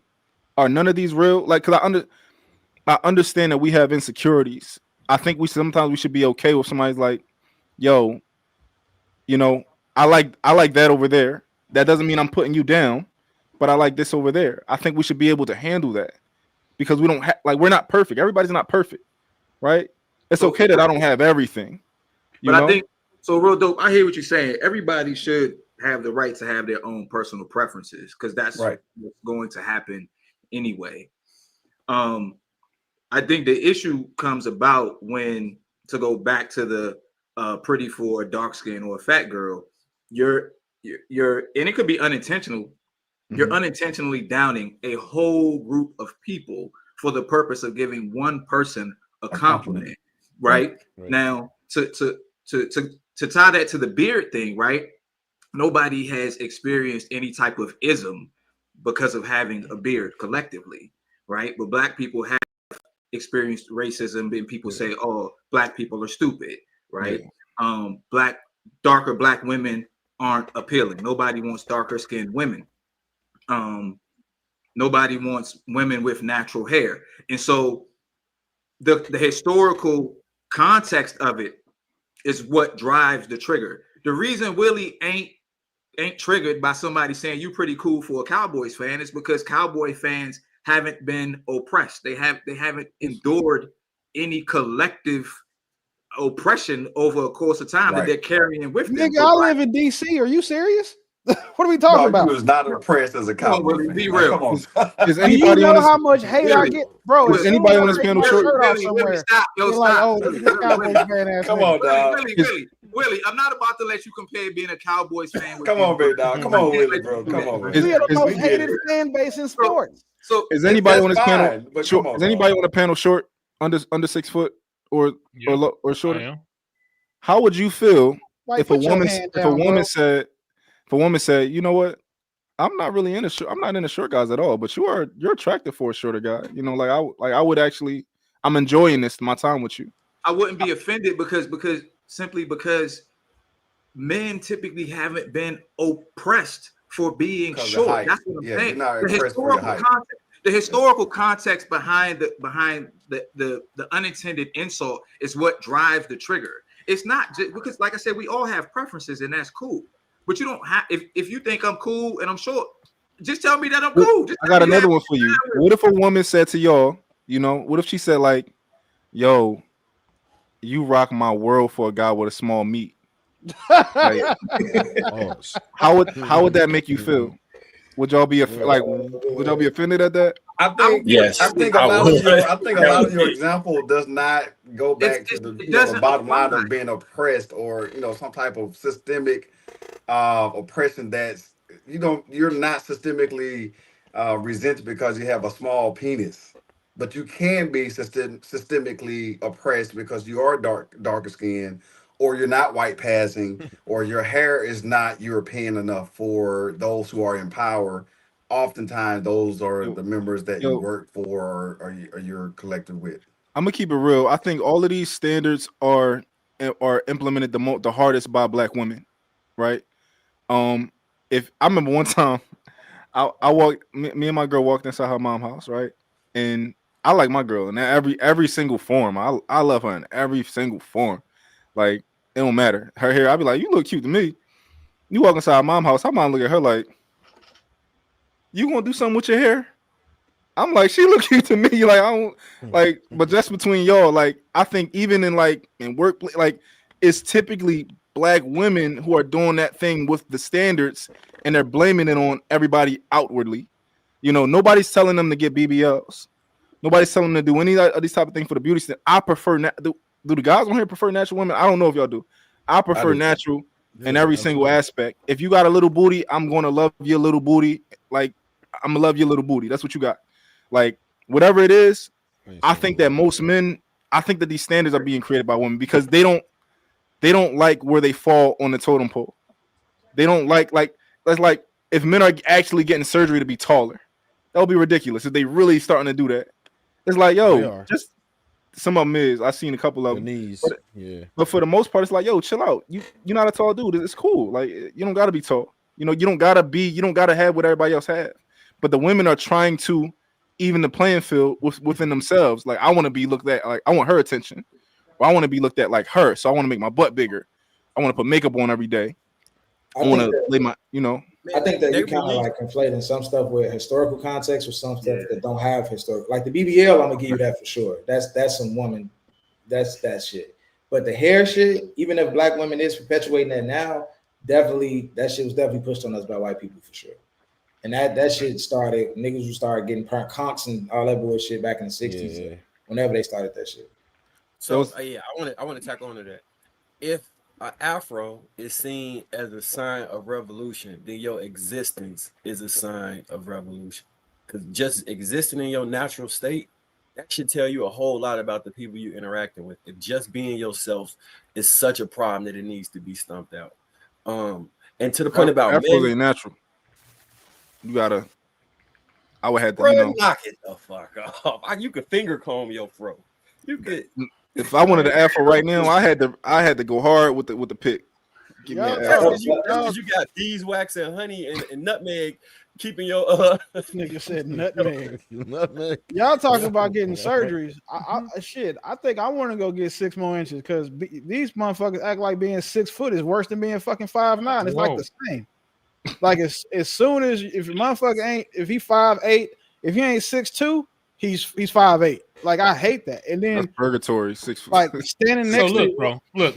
I'm gonna keep it real, and I'm gonna say this for brothers that are not 6 feet, right? And either you got it or you don't. I ain't never had no problems. You feel me, bro? I ain't never cared. I ain't never worried about it. I ain't never seen nothing that was out of reach. You know what I'm saying? It is what it is, bro. It's the same for the women, though. It's the same for the dark-skinned women. If you are a beautiful dark-skinned woman, it don't matter who you around. Don't matter who you like. The beautiful dark-skinned woman I know, I can ask them right now. They'll be like, "Yo, I ain't never not been the one getting attention out of me and my group and my lighter friends. I'm always the one getting the attention. If you bad, you bad." But we talking about the statement that people say that you hear them say stuff like, "She's pretty for a dark-skinned girl." That's a real thing. Yeah, that's just crazy. You know what I'm saying? It really that happens, bro. Some people have never actually seen a woman that's dark skinned they're attracted to. I wonder why. Right, that's I don't know. Point, bro. If you're hearing it from black men, that's strange. It's social conditioning, bro. Absolutely. It's the shit you see on TV. You heard it. You heard of the brown bag test? I heard of that. Yeah.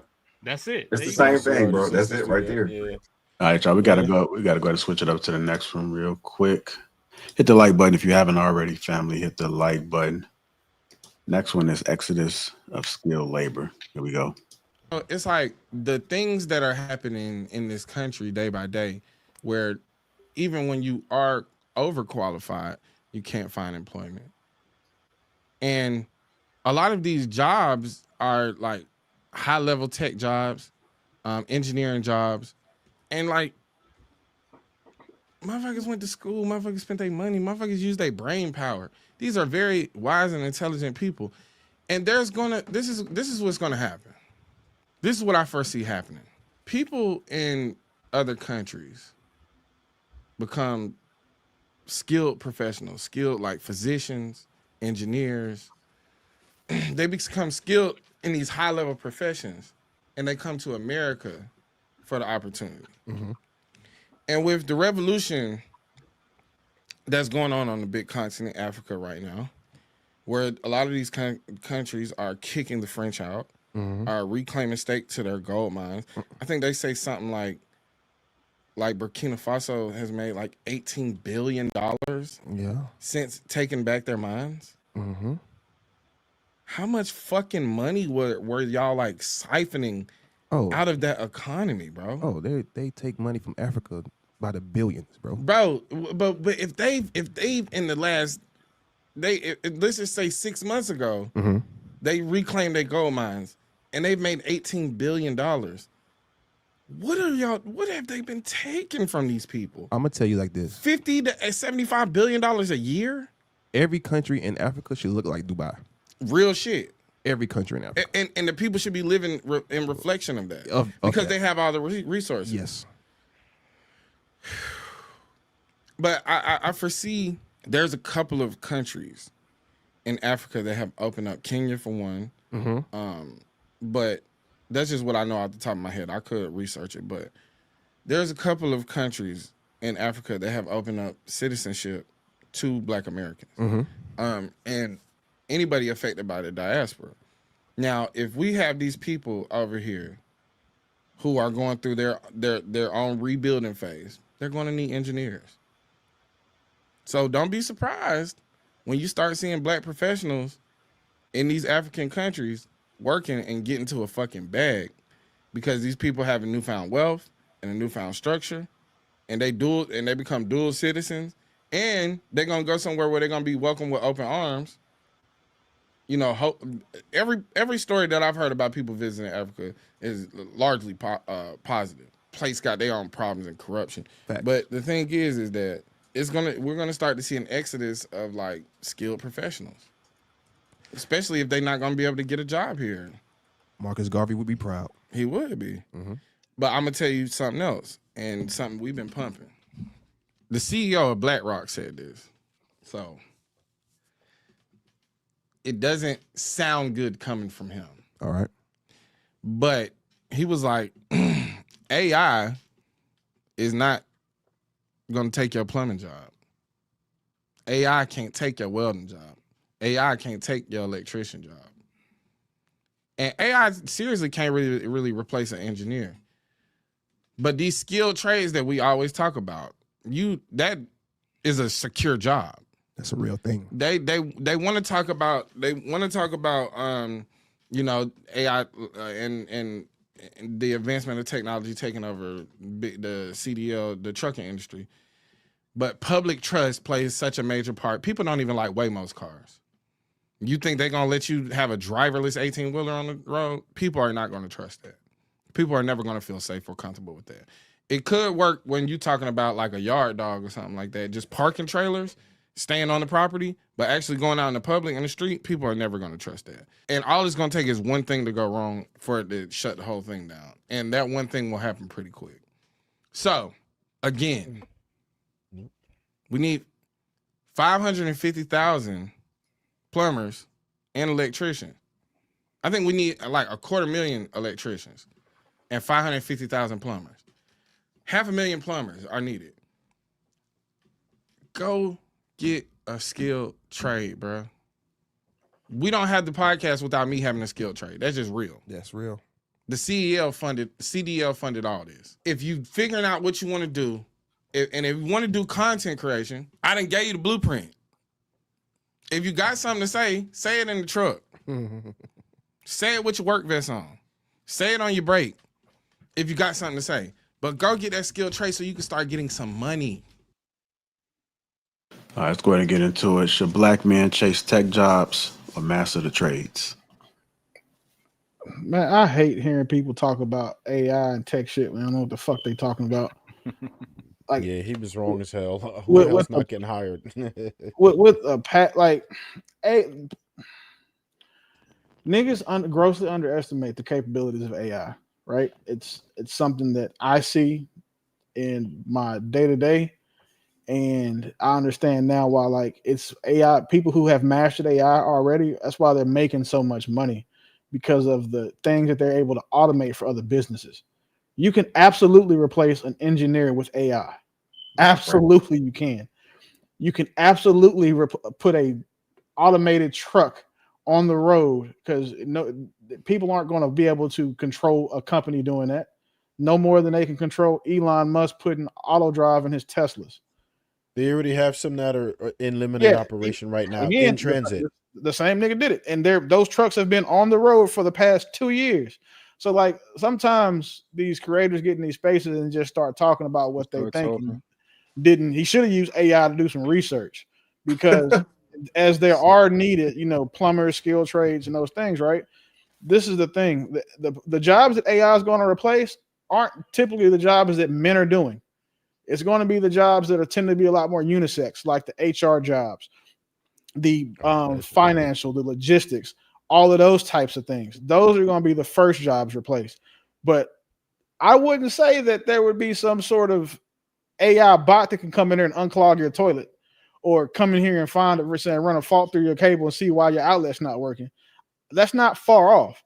So AI is going to impact almost every industry, and there's already AI robots welding. So that part he said, like, it's just AI is coming, and it will just behoove people to not just go to trades, try to figure out where tech in these trades can cross, and then take advantage of that.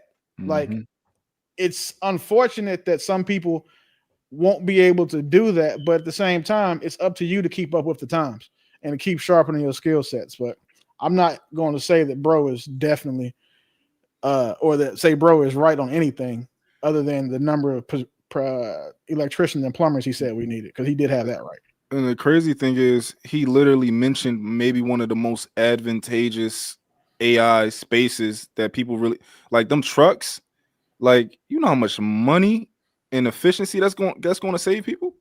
Like, wait till it gets to freighting, like shipping and shit.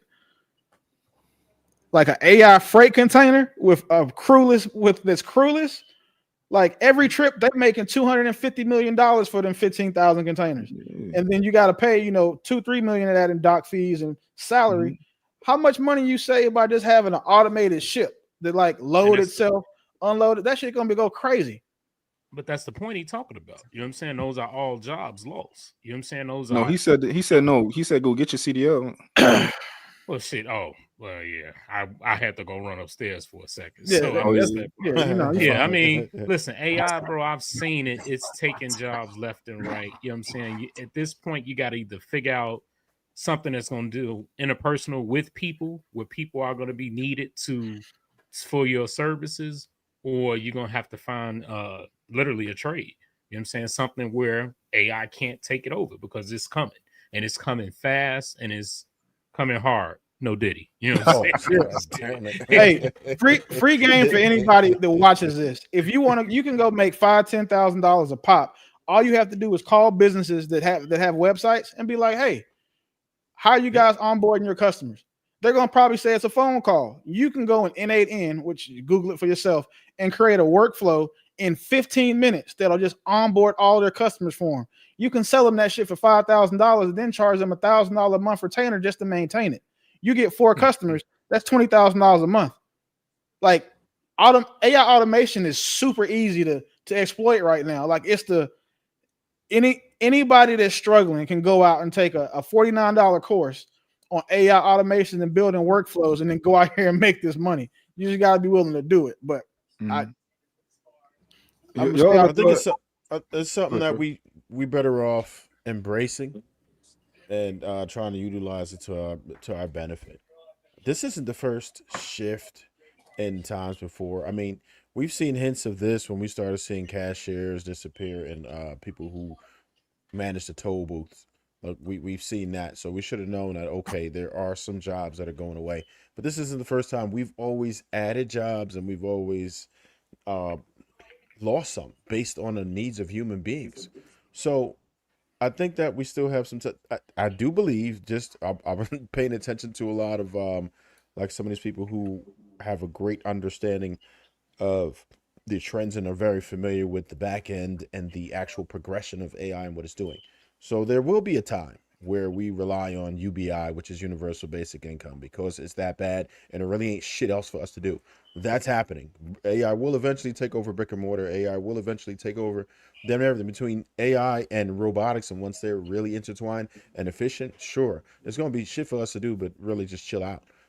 And that's going to be a different ball game. But as it is right now, all you can do is learn how to embrace the AI as much as you can. There are still very many technical fields that you can put a short amount of time in to learn, and your return on investment is going to be exponential to you spending 4 to 8 to 12 years in college. So I think that's better. If you think that you're about to go get a government job and sit down in an office in an AC, you're stupid. Don't do that, because that's going to be like Willie said, the first joints to go. So leave that alone. If you there's no need to be afraid of it. It's just about preparing yourself and planning. There's so many ways to figure out the trends and what's actually going on. There are some jobs that are semi future proof, at least for our generation, because it's going to take some amount of time for this to really go down. I did. Yeah. Go ahead, Mark. Okay. Yeah. So when y'all was talking about it, that's the first thing I kept thinking. The more you automate these jobs, the less people that'll be working, but they'll still need the services provided by these. They're gonna have to transition to some form of universal basic income. It's in the cards. The thing that kind of worries me about that is, any of y'all familiar with Francis Cress Welsing and like the genetic theory of why racism kind of exists? I see that being an issue eventually, that if everyone is on somewhat equal playing field in regards to resources, then the genetic selection does not select the people who will be in the so-called dominant race at this point. And I think that would backfire. So they would have to maintain some form of poverty to disinvest people in choosing who they actually would want to have kids with and be with.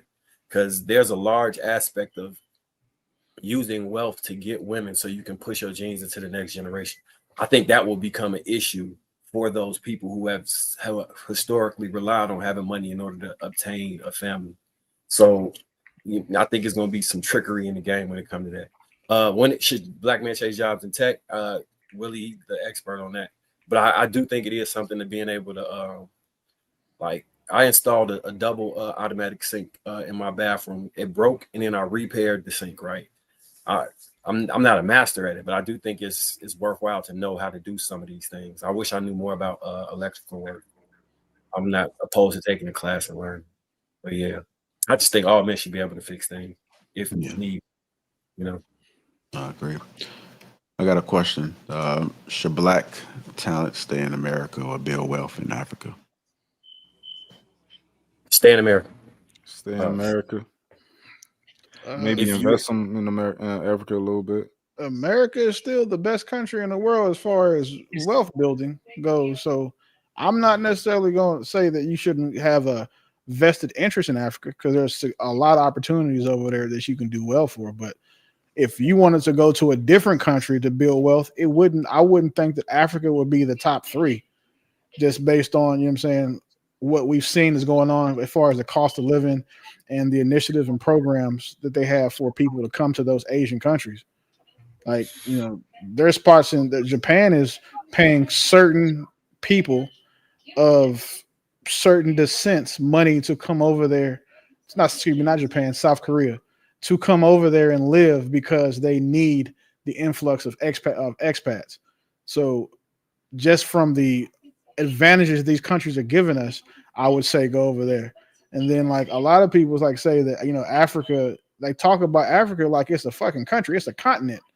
Like, we got to start saying like what countries we should use in Africa to make sure that like is that line that fact is understood. So when I did my genealogy, as far as I went back, I found a Scottishman before I was able. I still have not been able to find anybody that's from Africa in my genealogy. So not to say that they never existed. I just haven't been able to find a direct person. I'm all the way back in slavery. I got Marcus, you white and you talking all this crazy stuff on here? No, I'm black. Being black and being African ain't the same thing. Don't do that. Like, I'm a Black American, both sides. All right, I was gonna say, why would Black talent leave our country? This is literally our country, right? We built it, you know what I'm saying? It's just as much as ours as anybody else's. So with that being said, we need to gain the wealth in our country that we built. You know what I'm saying? I think a better thing. I'm sorry. Go for it. No, you good, bro. Yeah. I think a better thing would be not doing a brain drain for the people that are actually African. You got resources there. It would make sense to build that country up into a superpower, and I think everybody would cheer for you while doing it. Yeah, I think propaganda will push people to say, "Hey, I need to come to America to make it." When I'm a firm believer in staying amongst your people and then trying to build whatever you got going on with your people up. Like, that's why we having this conversation, argument. My stance is stay with your people, and no matter where they at right now, those your people. And if something needs to occur, as the men, who gonna do it but us? We can't rely on anybody else to try and make our thing better that we supposed to be in charge of, good, bad, or indifferent. Yeah, and Liberia, America, they all familiar with what happened when they formed the Society of America and went to Africa, when the Americans that were actually from here left and went over to Africa and Liberia. Does anybody know the story? Yes, Cowboys from going to a Redskins game. Yeah. And you know what happened to us when we went over there? What? Yeah, I went there. They lined us got up. Their ass kicked. Like, so, you go ahead, tell the story, Willie. Go ahead. Long story short, it's just like some Bloods went to a Crip neighborhood. They got stomped the fuck out. Like, you can't take your culture and go to another country and then try to create your own space in that culture, in that country, without expecting some sort of resistance. The resistance that these niggas got was just deadly. So it's not it's people think that's cool, but that shit ain't sweet like that going over to most of these places. Like, it sounded good, when they tried it, but when they got over there, you know what I'm saying? Everybody got killed. Yeah, I think so. I think in America, we probably the highest population of people that believe in Pan-Africanism. And a lot of times the ideology is based on a fairy tale of seeing Africa as just one big continent that's Wakanda that just needs to become Wakanda. Mm-hmm. And we ignore tribal conflicts, state or country conflicts, all the things that are going on over there. We just completely ignore it and have a vision about, this is going to be the next great thing. Like, it's a lot that needs to occur. And most of us, if you were Black American, I don't think you have a direct link to Africa. So I don't know how you're gonna blend in and mesh in with the tribe and be accepted as one of the people there if you're not from there. I don't think it's gonna work personally. I wouldn't advise it. If we speak on 20 years Liberia, from what I read on that, it was a few years ago, and it's not something that I remember vividly, but what I was reading on that was more so like we went over there we basically went over there and became white people and tried to tell them how to live, and that's why niggas got done how they got done. That's what I read. In typical American fashion. That's what happens when most Americans travel abroad. They'll go to another country and then try to enforce and be like, all right, well, I'm an American in Paris, so y'all got to be American. Or I'm an American in Thailand. Yeah, that doesn't work. Yeah, that's crazy. They went over there and create a prosperous nation, right? And that nation, I think the downfall, they was the number one ally to the U.S. at the time, and like $20 billion got invested from the U.S. They created a system that was doing very well over there, and they was employing the people.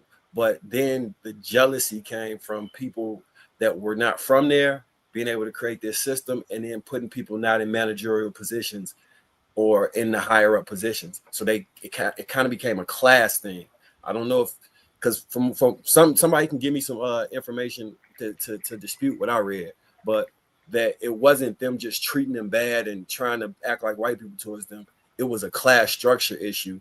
And they was like, y'all just come into our land and you're not just going to become the wealthy people here while we're the poor. I don't think they was mistreating them. It was we are very successful and we set up these systems and we had investment and foreign backing and y'all didn't have that, rightfully so. So that's why you didn't create this same type of, I don't want to call it a utopia, but a prosperous nation state.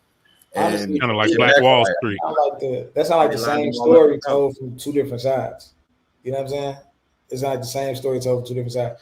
But I will agree with you as far as like being Black American. We've been Black Americans longer than a lot of African countries existed. You know what I'm saying? Like, it's a lot of African countries that wasn't even countries 500, 400 years ago. So I do think our lineage here runs deeper than a lot of African lineage. I think the idea, like we say, people act like Africa is just one big ass country, when in reality, like, it's a lot of African countries that don't even have as deep of roots as African Americans, of Black Americans at all. So I agree with you on that. I mean, like South Sudan is the youngest African country, and they were created in 2011. So, but we got to stop talking about Africa like it's a fucking country. It's a continent. That's why a lot of people don't understand, like, how Africa is not going to take over the world if they, just all get their shit together. Like, that's like you got 40 something different rival gangs that have been at war with each other on the type of violence that America won't even understand. And then trying to tell them that y'all gonna all work together so y'all can be a superpower, like, that's unrealistic. That's what Cyrus is trying to do. It'll never happen. I don't think that anyone will be successful in even being remotely successful at uniting all of Africa. Because if I don't think that America will let it happen. Even if they did make some sort of traction, I don't think that whoever is in place or in power to do that is going to survive. Just because that's what's been happening. Because you saw what Gaddafi was about to do, and then you saw what they had Obama. And look what happened to him. They got him out of here. Right. So it can happen. It's just that, like you said, I think America and other powers that be do not want to see it happen, because it's a lot easier for people to go there and strip them of the resources versus them actually using their own resources to leverage power and get because really and truly they have enough resources there to technically take over the world. So if America at any point was to ever assume power in that region, it would be a wrap. It would be no stopping it, right? Their population is growing though, and they have a very young population. So there's going to be some things that are happening. I don't know. I'm a little bit more optimistic about it. I think it's going to take a lot of time and a lot of organization, but I think they're heading in the right direction right now to be able to, especially West Africa, at least right now. They're moving in the right direction. You know why their population is growing? Like, especially the young population, because they're not killing all their kids. Unfortunately, like 28% of the whatever this current generation has been aborted. Like, that number is crazy. Like when you say it out, loud, like to say you've almost aborted a 30% of a generation, and a generation is 25 years of people. So other countries aren't doing that. They're not killing unaliving babies at the rate that Americans are. So if we surprise why people are outgrowing us as a population, you should understand now. It's not killing. It's not, the murders and all of that other stuff. It's us unaliving babies. All right, we're going to go ahead and switch it to this last one, y'all. Racist robots. Study that came out this week. There was an article that came out about a study into AI and how these companies are using AI to basically pull applications. And the study discovered that there's certain things that it looks for to throw out. And it's extremely discriminatory towards Black applicants. Right.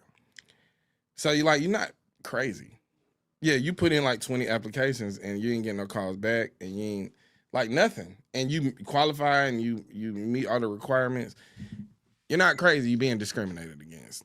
Even in the face of technological revolution, white people will still be racist. We will train these bots to hate Black people too. Right. That is insane, bro. That is sick.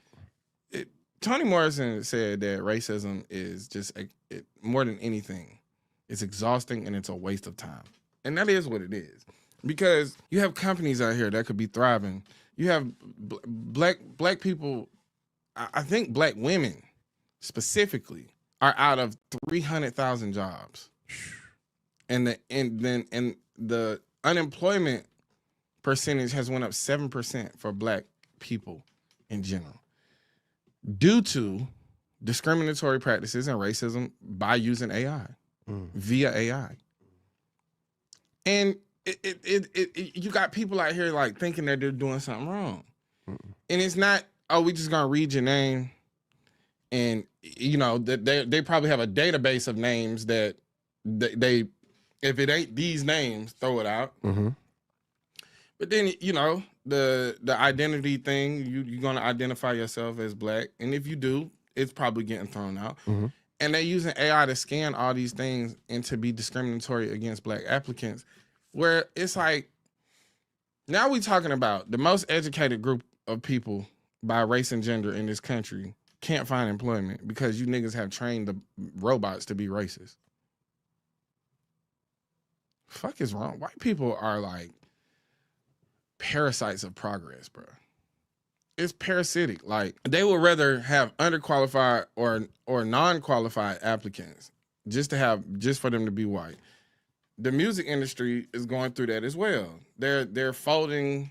I just seen Vince Staples talk about this. A record label just folded all of its independent labels and subsidiaries into each other, which means how we was kids, you got Rockefeller, you got Def Jam, you got all these things, none of them exist no more. They fired all the heads of the labels, and if they didn't, they turned them into glorified A&Rs. They cut off 50% of the people who work in all these departments. Most of those people is us, people of color that come from hip hop and R&B and these other things, right? You got record labels destroying their relationships with TikTok, Spotify, things that pay out artists. There are no labels basically that are incentivized to sign Black music, while Taylor Swift is fighting for people to be able to have streaming money. Just on the internet arguing with each other about some rap. But a lot of people that come from the culture and that was in these different record labels kind of like controlling and running things and making sure that the artists are taken care of and that the right quality product, they done folded them into each other and got rid of like 50% of the fucking employment in these industries. A lot of them folded over into UMG. If robots are already racist, should we trust AI at all? I hate that dude with a passion, and I hate this even more. As far as the AI being racist, it's 100% true. I did experiment last year with this website, and basically what it does is it applies for jobs for you. So you upload your resume, it finds the jobs and it uploads them for you, right? I created 2 profiles, both with the same resume, both with the same name, but one had a white guy in the picture and the other had a Black guy in the picture. When I tell you that it sent thousands of resumes out, right? The white guy was contacted at a clip of 64%. The Black person was contacted at a rate of 8%. Mind you, these are for the same exact jobs with the same exact resume, and then most with the same name. So there's 100% something to AI being set to be racist. The problem is that the AI has to be programmed by somebody. So it's not the AI that's racist. It's the people who are programming it to be that way. The people who are making the algorithm for the AI to look for certain things, right? You can say, hey, I don't want, and then there's a list of names you can pick, and it's typically ethnic names. There's text files full of this information. You can just go pop them in there. You can pop them in from certain locations. You can ban them based on certain zip codes. You can also, there's a specific line of code that you can say, hey, if they are darker than this, do not, if for your profile picture, if they're darker than this, do not accept them. So bro is not wrong. And I've replicated that experiment in that, and then also on like apps. You say, I really want to take and put it on a dating app where you can be like, hey, if the guy says that he's under 6'9", will the algorithm still work? You see what I'm saying? But AI is just not inherently evil, so we can't look at it that way. The people are using AI to be evil or to do other than saying to do fuck shit. Yeah, bro. I've been seeing it. I noticed that myself. And then it's even to the point where if you put, like, for some reason they're asking your sexual orientation now, right? Yep. And that's another thing. Like, it's like you damn near got to be gay and white in order to get you know what I'm saying, some callbacks. Well, there's another study that said that if you put your pronouns in your resume or on the application, you are 38% less likely to get a call back because don't nobody want to deal with that shit. I get that. Like, even for me, right? Looking at the resumes so when I have job openings and the resumes that I get, like I use the same ATS system everybody else uses, right? So it's not AI based solely, but it does screen for certain experience points and keywords. When I look at the resumes that I get, and then I see I can search manually, go look through the ones that are discarded. I'm like, how the fuck did this person get passed over, right? Sometimes I notice that it's because their name sounds a certain way. Because Keisha has a PhD and 15 years experience that I'm looking for, but Ashley has an associate's degree and it was an intern at some random fucking company, but for whatever reason, ATS saw fit to push that person to me. So again, I hate the nigga, but when you're right, you're right. I don't know much about it. But I know I'm one of them people that I normally gotta look at. I gotta really look deep in this and like to the data to really see if I think something is like, racist or something is biased or anything. I just gotta look into the data. I'm real apprehensive when it comes to studies and things like that because a lot of it is BS, but a lot of it is thorough. But you just gotta be careful. And I don't know, like is it possible like that these things like that you can train your AI to mimic you? So like for example, I'll go through and I'll look at applications and I'll be like, oh, this person looks qualified, this person looks cool, this person looks cool. And after I do that 100 or 150 times, it just pretty much not mimics, but like takes the data and collects it and be like, you know what, this is what you seem to like. Let me find that. Is that like how it works to some degree or no? Did you just try and create an algorithm to work around racism existing? No, I'm trying to think of every possible way that this could be, That's how I think of things. Yeah. So you can literally go tell your AI, right? You can say you have an instance of AI that you own, and the algorithm is something that you can directly affect mechanically or from a code level. You can literally tell the AI, pretend like you're David Duke, the leader of the Ku Klux Klan, and I want you to scan through these resumes and give me who you think are the best client or the best qualified clients. The AI is going to do that. Mm-hmm. Like it's going to do what it's told to do. You can ask and say, hey, give me suggestions. What should I do? How could I do this? Or how could I make sure that I don't hire as many black people as I want? How can I make sure I don't hire as many alphabet people? What are some of the key things that these people list in their resumes? And the AI will give it to you. Like, hey, Willie. Yeah. So I think you're the most informed on the AI thing, right? Is it going to get to a point where you have to have some type of like government regulation to make sure that companies? It's already on the floor, big dog. It's already groups of people talking about how, hey, we have to regulate this new thing too because it's new, and they're seeing more people. Like one of the it's not just the employment piece that people are trying to actually police. They're more worried about these AI algorithms that are outperforming master traders as far as trading stocks. Like there's algorithms that are saying up 800% over a 6-month period when the best traders may see 17 or 18%. That's what they're more worried about than, being racist, because now you get the right algorithm and the right person's bank account. They'll take somebody from being a millionaire to being a billionaire in 9 months. And that's what's scary to them. So they're always going to regulate the financial interest first. All that racist shit is probably going to be something that gets added on to some bullshit later. But that's why they want to regulate crypto so hard. That's because they know crypto is finally something now that we know is going to be here forever. It's not going nowhere. And it's almost saying $2 trillion in crypto right now. So they have to go make regulation for that, because if they can't control it, then they can't benefit from it. And if they can't control something that they can't also benefit from, they can't stop people who they don't want to benefit from it from benefiting from it. I think a bigger problem is there's many open source AI available right now. So how do you regulate something that's open source? All AI is open source.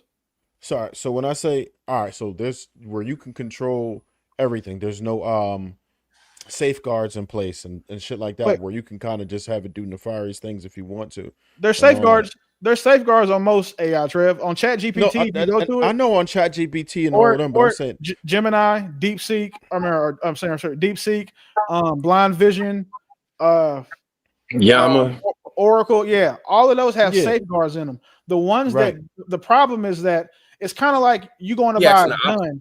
Like you go buy a gun and I tell you like, hey, keep the safety on. But when you get home, you might not keep the safety on because it's your fucking gun in your house. That's exactly what happened with AI. Anybody can go out here and download an instance of ChatGPT, install it on their computer, pull off the safe rails, and ChatGPT will tell you how to build a nuclear bomb. But if you go, I've been trying to pull them safe rails off, and it's not working. You said what? I've been trying to pull the safe rails off, and it's tweaking. You got to download an LLM manager and then install it there. So and then once you do the installs, you got to do / 3 of them, no safety. Okay. If we can get on the call, I'll walk you through. I'm not finna nerd out right now, but I'll walk you through that if you. I'm about to do it right now. So yeah, my whole point with that was to say like, with that, I say that's why I think it makes it more difficult for government regulation when we have people who have access, who know what the hell they're doing, right? If you wanted to do something nefarious or just get into some real ill shit, you probably could right now. And there's some people who aren't going to care about those things at all and are just going to do what they want. So it's going to be really difficult for the government to be able to regulate it. You got that, you got a VPN, then what the hell, what could they stop you from doing? I mean, they can probably stop you from doing a lot. Because, for example, right, one of the things that's automatically indexed that most people aren't going to be aware of is the things that you put into AI. So, for example, say me and White were trying to build, you know what I'm saying, some guns or something. We're not supposed to do that, right? So we say, hey, find the blueprint for, a auto sear for an M16. All of those things, there's certain stuff that you can type in that will get you flagged by whatever agency is responsible for said thing. So that's one of the ways they control it now. The issue is going to be for the private instances of it. Like, what stops you from making your own instance of, we'll just say DeepSeek, because it's the Chinese one that everybody hates right now. So what does this stop you from making your own instance of DeepSeek that will show you, hey, give me the anarchist cookbook to overthrow my government, or whatever it is that you can't type in on a regular website? It'll give it to you. Like, when I tell you that shit will teach you how to build a nuclear bomb without it'll tell you how to procure shit. It'll tell you what you'd have to do. Now, can you do this shit? 9 times out of 10, obviously not. But it'll give you the information. So imagine someone who said, hey, help me make a screening an algorithm to screen for tenants, right? And I want to make sure that I don't put black people, alphabet mafia members, felons, or sex offenders in my homes. It's going to build that for you, and it's also going to build in those filters inherently into that software. So now, even if M. White goes in and applies, he's not a felon, but he is black. He's not getting through. I did have this last question right here. What's smarter, fighting AI bias or building our own AI? Shit, I don't know. You ask Willie that shit. Fighting AI bias, I would say. Because I mean, building your own is like, what is it going to do different? That doesn't solve the problem of the AI being biased. And then 2, we can build whatever the fuck we want to. If no one uses it, it doesn't matter. Because we'd have to be on like equal economical footing with the other groups of people who run this then before we could build something and say that it's going to make a difference. Because if Google's AI is saying, hey, don't hire nobody unless they look like our CEO, which is an Indian nigga, that's what's going to happen. Same thing with Microsoft. Same thing with any of these other companies. So if we don't fight the bias first, like, the thing isn't the issue. Bias is the issue. So the way it's being used is an issue. So if we don't fight those things first, give a fuck what we build. I mean, it ain't going to matter. Is it a winnable fight? Yeah, it's never mind. So there is a class action lawsuit. I'm asking legitimately. It's a legit question. I can't answer the question fully, but I'll say this: there is a class action lawsuit by a large employer, a recruiting agency that has been found to be using AI to screen people based on things that are illegal, and it's been that's what's in the back chat, right? The link I put in the back chat, right? Yeah. And so that thing that I'm talking about, that class action lawsuit, is one of the law firms working with them are the people that contacted me and asked me to put that study together, because I have a company and we do It's one of the things. It's one of the services we offer. So they contracted us to do that, and that's why I was able to do. That's why I had that. I just happened to have that point. I didn't know we were talking about AI tonight, but that class action lawsuit is probably going to be like $9 billion. It'll easily be the largest class action lawsuit man has ever seen. They went through 7 million. It's 7 million applicants that went through this system. Of the denials, like 90% of those denials were based on things that you can't discriminate from in hiring. So the reason I downloaded my LLM model was so I could build my own AI, whatever, right? And I just tried the no safety thing. It gave me a parameter, so you got to walk me through 11. But you also have to compete or try and change the bias, like he was saying, because at an institutional level, those safeguards that they have on there right now, somebody created the parameters for those. So at a like a bill level or a state sanction level, you can create things that stop people from saying certain things about certain groups of people. So that the bias that he, as he was saying, because it's encoded in the way people code it and that they can track what's going on. Yeah, unfortunately we have to deal with them to fight that. We have to fight the bias. That's what I was about to ask. I was going to say, like, these algorithms and things like that, like, is it possible to go in and find exactly these prompts and, this code? Okay. Because it'll be in the code. So the average person is not going to look at code for anything and understand what the fuck they're looking at, right? However, these aren't average people who are actually going to go do this. So these are going to be professionals or like forensic IT and cybersecurity professionals who can go and look, because everything that you see on a panel, right? Like the code for this live or the code for YouTube, it's all based off of just saying a code. Most of it's HTML with some JavaScript, a bunch of other weird, nerdy shit. We ain't got to get into it. But anything you put in the code is going to be in the code. So, and you're not going to, the problem is that once that code is put online, it's going to be there somewhere forever. So even if they try to take it down, delete it, and then put it back up, the version that was on there previously is always going to be available. So it's, like code history, code repositories. Again, no nerd shit, but it is whoever did this, right? They're just cooked. So that lawsuit, they're going to have to just pay. There's not going to be an argument to be made. There's just going to be like, you probably won't even hear about it in the news, but for maybe 2 or 3 cycles because of how large the actual settlement is. The crazy thing though is that it happens in more than just hiring. It happens in banking. It happens in banking and lending way more than it probably happens in that. That's why the regulation and fighting that bias is so important, because it's already metastasized in so many different industries. You've got it in school. You've got it in school. I mean, college application processes now. That's why I think California or one of those other weird blue states made it to where you have to give the option opt out of ATS screening, right? Because that ATS screening is like the software that screens resumes, or it's a screening software. You have to give someone the opportunity to do that. In at least California, maybe somebody else. Other states are suggesting it'll get passed, like, with the next government election because they need something to run on. But if you are going through any type of AI or automated fucking decision-making process, I would say that at least 51% of the times it's some fuck shit going on inside that process. Even if it works for you, even if you go, they say apply for, you want to get a platinum Amex, you want to apply between 12 and 4 a.m., right? Because you're going through the automated system. Sounds good, right? But then Shells and White, same credit profiles, same debt to income ratio, all of that stuff. But Shells lives in a affluent neighborhood in zip code that Amex says, hey, we have a lot of card holders here. And White lives in, Chicago, to say not in the hood. He's not going to get approved, but you will. Damn. I think that's a good example, because I'm just thinking, like, who is so stupid to literally put into code, like, let's not pick anybody named Jamal, and don't pick, like, because these things are like, this is blatantly illegal, like, so that way you just said kind of makes a lot of sense how it can be done that way.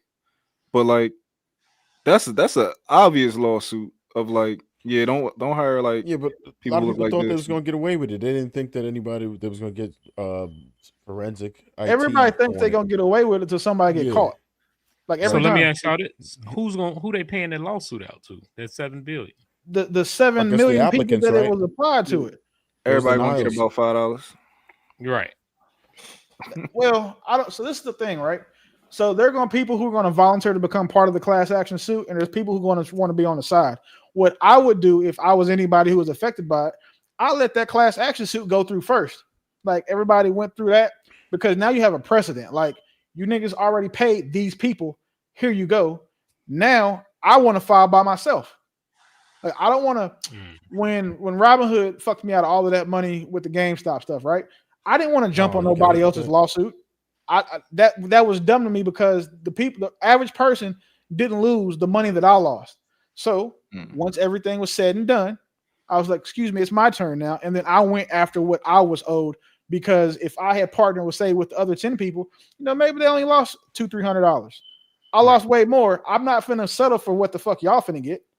So anybody who feels like they're affected by this ATS thing, or saying the biases in AI, please, just let that class action lawsuit go through first.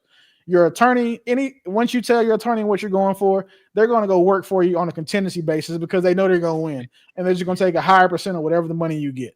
But you're still going to get more money going on your own than you would going against as a class, because that class lawsuit can be tied up for 2 or 3 years. Trash. Yeah, that shit's crazy. I would never want any of y'all to do that. Oh, shit. Right. I just had a. No, we can talk. Go ahead. All right. Yeah, now I was gonna ask, real dope. Do you believe that there's nefarious people coding AI, or do you think that there's probably something else going on? Well, I think that it's always a possibility that it's reasonable to think that somewhere in there has to be some biased people. But in general, the way that I process problems and find solutions is I look at every single angle. I don't like a lot of people. I heard somebody tell a story on here. They were like, "Yo, how you know this club was being racist, or they were discriminating against you?" And she said, "Well, I got to the door, and this is what happened. He ain't let us in, but he let them in." And I just thought that was a very unsophisticated way to find a problem, or to solve a problem. Like I think like, okay, if my charger doesn't work, okay, what I'm gonna do? I'm gonna plug it into the wall, then I'm gonna plug it into my phone. I'm gonna see if it's the cord, or it's not the cord. I'm gonna see if it's the wall outlet. It's not the wall outlet. I'm gonna see if it's the box. It's not the box. I'm gonna see if it's my charger port. Like, there's steps to finding out a problem. I'm just wary, because a lot of people don't go that far. They just like, yo, this is what I think, and I want this to be true. So I'm gonna stay right here. So I'm not saying what's not true or what is true. That's fair. Do you apply that same logic when it comes to Black culture? I think so. Yeah, I think so. But you got to understand that I'm so engulfed into it, and I come from it, that I've already kind of developed, what I think the solutions are, because I'm solution based when it comes to Black people. So I already kind of think I already kind of got an idea of what the solutions are, what we need to change, where we need to go. All right. Well, that's going to conclude the show, man. I think we right on schedule, top of the hour, man. I want to thank you guys for tuning in tonight for another great episode. Do me a favor, make sure you hit that like button. Also, make sure you subscribe to the channel on your way out. Shout out to the sponsor, Innocent Building Company. The link is in the description as well. Let's make sure we support everybody on the platform. They do have their IGs up there, most of the people. And click those links. That's in the description. You'll find a lot of great things. Catch us next time. We live tomorrow. Y'all be